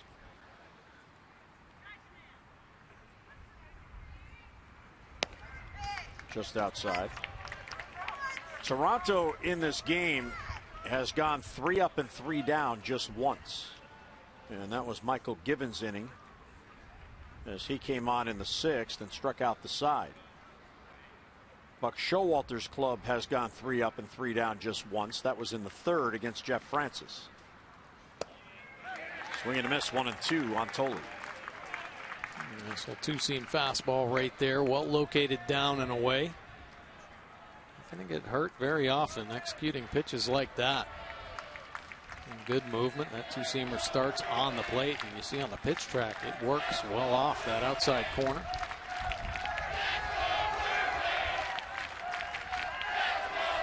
And the 1-2 is swung on and popped up down the left field line. Manny's over, charging his Hardy. Manny calls him off, and he makes the catch in fair territory. So if he doesn't catch that ball, that's a base hit. Manny telling JJ, you know, I got the younger legs. I was able to get there with the angle. Manny having some fun right now and cruising on this ball. Hardy gets in a little bit of a panic mode there. Manny blowing bubbles, much like Adam Jones. Comfortable. Coming down with the out, and then as Hardy's probably getting his ear, you better call that. I was right behind you. Here is Kawasaki, who has been a pest to the Orioles today. An infield hit, then an RBI ground out, then a walk and a run scored. Which usually is the case when Kawasaki plays against the Orioles. He always seems to do something.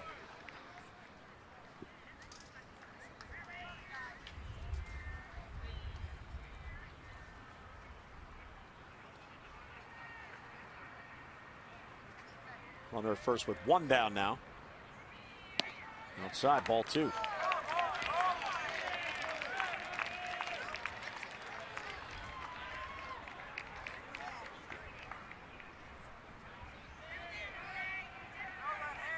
This is McFarland's game to win. It is Hutchison's game to lose.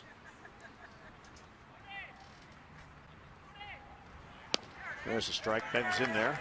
Kawasaki took all the way. May have been fooled by the pitch, but he's ahead in the count anyway. 2-1. Yeah, I think so. After both sinkers work well off the outside corner, a backdoor slider sneaking in there for strike 1.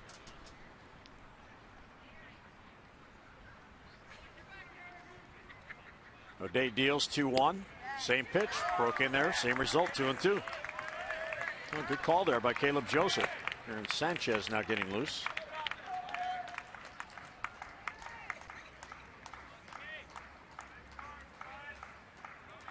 There's barely enough room in the bullpens for all the relievers. And each team has already gone through 5. 2-2 swing and a miss. He got him. Had no chance at that pitch. So it rode in on him. Kawasaki committed. Just waved at it trying to foul it off, and he missed. Now maybe thinking about those backdoor sliders, and the rising fastball up and in ties Kawasaki all up. All about the prevent swing there, and couldn't get a piece of it. Keep the at-bat alive. So 2 down after the hit batter to begin the inning. And that brings up Darwin Barney, who's playing at second base today.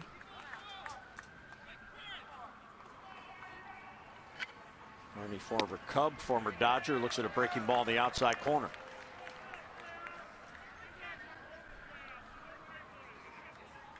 Three ground outs by Barney today.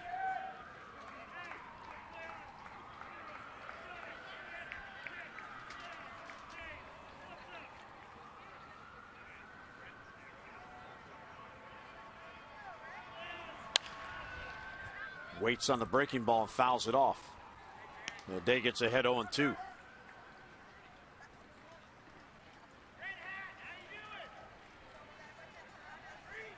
Tyler Wilson started, one scoreless inning, then the 3-hour, 25-minute rain delay. McFarland was outstanding. 4 innings, 1 run, scattering 5 hits. Givens had a 3-up, 3-down 6th. Brock allowed 3 runs in 2/3 of an inning. Then Mattis for a batter, and now O'Day. And then a foul back to stay alive. Darren O'Day has a few different weapons to beat you when he gets ahead. Of course, pinpoint accuracy with that slider in front door. He can backdoor it, work it off that outside corner to the righties. Rise that fastball up to the top of the zone, and then seen him backdoor that two-seamer as well. Struck him out on the high fastball. So Barney and Kawasaki go back-to-back on K's, and O'Day gets out of it. A hit batter and 1 left. Mid-8th at Camden Yards. O'Day gets the final out. O's coming up by 2.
Action as Fan Appreciation Weekend commences, and the Yankees come to town. Our coverage tomorrow night on MASN begins at 6:30 with those extra presented by Southwest, and then game coverage at 7 o'clock. We've got all the access you need right here on MASN, and here's a look at the Yankees coming into town. Yeah, 2.5 game lead for the first American League wild card spot, but they haven't been playing very good baseball over the last 10 games, and the Red Sox beat them 3 games in a row. Alex Rodriguez, so a very strong year. 33 homers, 86 RBIs, and they have outplayed the Orioles this season 9-7. 6-4 here in the bottom of the 8th, and Aaron Sanchez moved out of the rotation into the bullpen and has enjoyed a lot of success. His pitch arsenal, the fastball 84% of the time, has a good heater, 93 to 98 with the easy cheese. Has a curveball and a change to go along with it. 38 games with 11 starts with Sanchez. Inconsistencies sent him back out to the bullpen, where he seems to have found somewhat of a home. Still very young, so sure he'll be back in the rotation one day. 61% ground ball rate, though. Very nice since he's moved to the pen. A .266 earned run average. Chris Davis will lead off. O's looking for some insurance to make it easier for Zach Britton in the 9th. It came right at him, and Davis swung through it. Chris has a perfect day going. His numbers against Sanchez, a couple of home runs, 5 out of 6.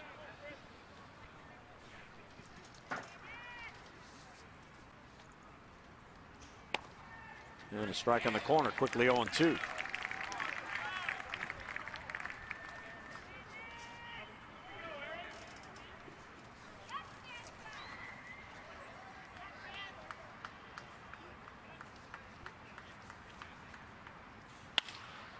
And a fly ball to shallow left. Diaz was deep. He comes in on it, has it for the out, and one away. The Orioles have scored in 4 separate innings in this game. They got the 3-run bottom of the first and then single runs in the 2nd, 5th, and 6th, but have not scored since the 6th.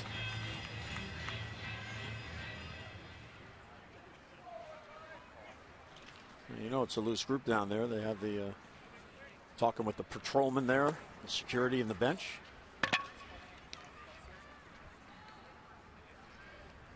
All Giannis took over for Scope after the rain delay. Jonathan left the game with a right hand contusion after being hit by a pitch in the 1st inning. His hand is wrapped. He's on the bench.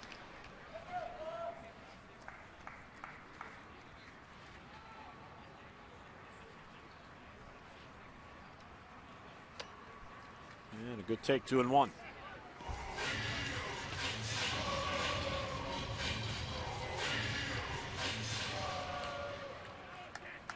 Giannis an RBI single in 3 trips. Bounce to short. Ryan Goins.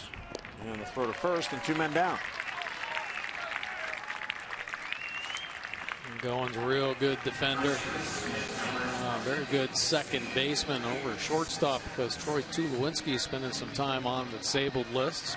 Possibly back, though, this Tampa series from fractured shoulder blade. There's Zach getting ready for the 9th. Yeah, and he suffered that injury at Yankee Stadium in a collision with Pilar on a pop-up out to shallow center field. They each went for it. They collided, and Tulowitzki took the worst of it.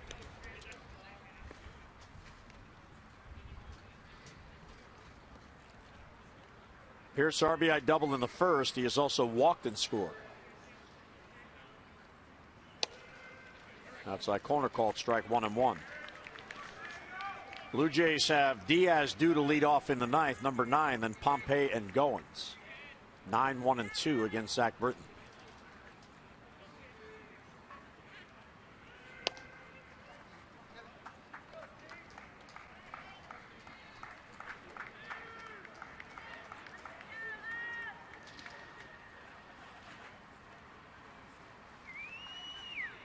Seventh pitcher used by John Gibbons is Sanchez.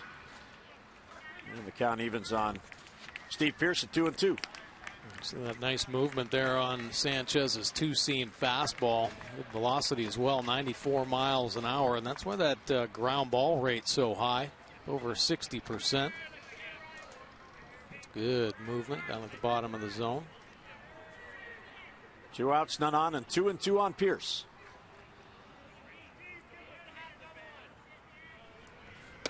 And he got him, high fastball. So Sanchez has a 3-up, 3-down 8th inning, just the 2nd time in this game the Orioles have gone in order. We head to the 9th, those 3 outs away. Britton on for the save.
And here's the closer, Zach Britton, coming on for the O's in search of his 35th save. Look at his pitch arsenal. Pretty basic. Fastball, dominating fastball 90% of the time. Mid-90s with great late sinking movement. Breaking ball 10% of the time. Run average at 2.01. 4 wins on the season, but 34 saves for Britton. Opponent's hitting just 217 overall, and the ground ball percentage is his story. 80% of his outs on the ground. Facing Jonathan Diaz, the number 9 batter. And there's a strike right there at the knees. Diaz has faced Zach once and has a hit. For Zach, his first appearance in this series. He got in the one game in the Boston series over the weekend. He sat out a week with that lat problem. Now back out there.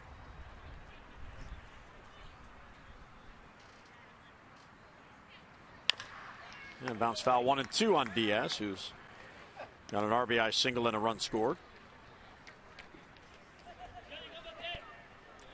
Britton's last save was September 19th in Tampa.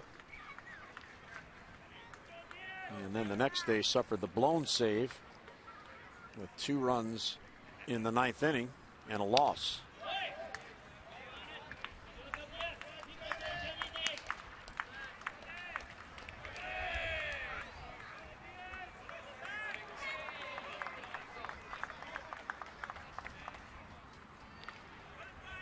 And the 7th pitcher used by Buck Showalter, looking for the final 3 outs. And in the dirt, and it hit him. Breaking ball got away, so the time run comes to the plate. One of those days. Holds on to that breaking ball a little too long. Yanks it across and catches Diaz by the ankle area. Bounces up. Schinberger right there. Turns the lineup over. Here's the leadoff man, Dalton Pompey, with Diaz on at first.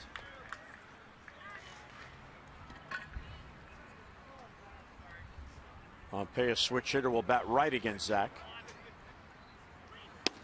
And there's a strike. Fastball in the corner. Pompey's had a good day. You see he's 3 for 3. He's also drawn a walk. He has scored once, and he was caught trying to steal back in the first.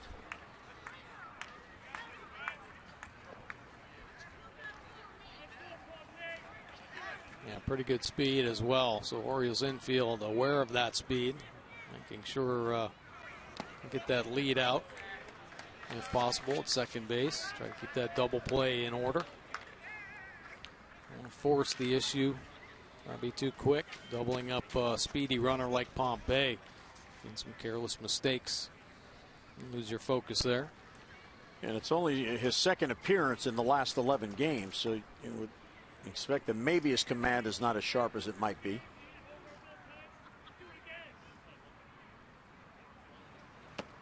And again down in 2-1. And Caleb's going to go out and have a chat with him.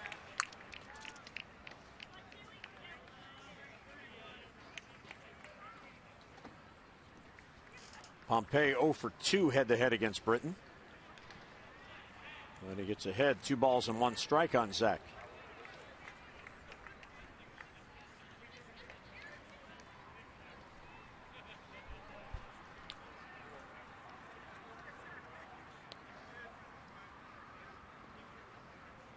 Zach Britton, one of those pitchers we were talking about. Aaron Sanchez moving to the bullpen. So many of the Blue Jays' arms. Zach Britton was a starter and then found his niche and has become one of the better closers in the game today. 11 games as a rookie in the rotation. That fastball just disappeared. 2-2.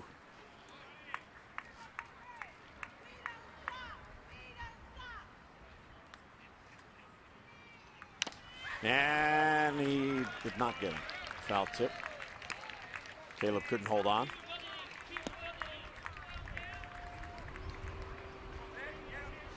Diaz at first, hit by a pitch to begin the inning.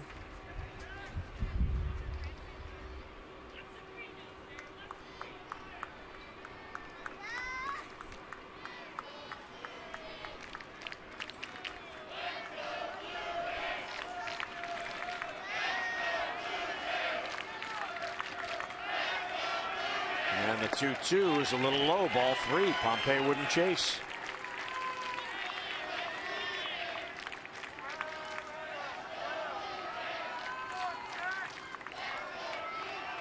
Long couple days for Buck Showalter.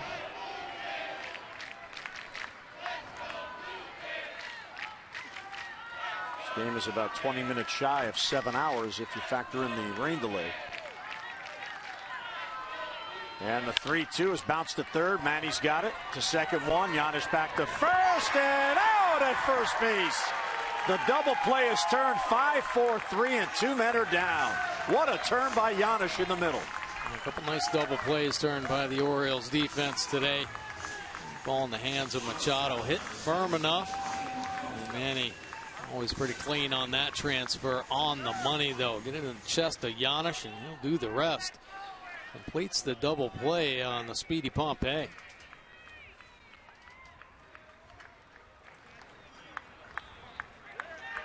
Giannis talking to Kerwin Danley, the umpire at second base. Well, here is Ryan Goins.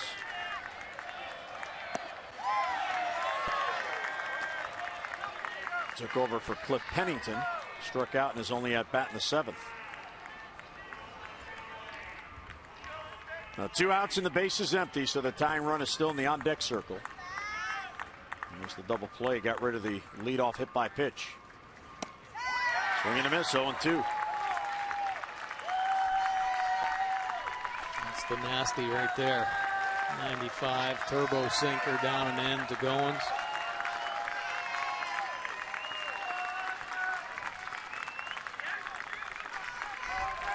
And no balls and 2 strikes. Strike 3 called and the ball game is over. So the Orioles win this long day, 3-hour, 25-minute rain delay, and they earn a 4-game series split against the Blue Jays. For the O's, it's their 78th win of the year. Final score at Camden Yards, the Orioles 6 and the Blue Jays 4.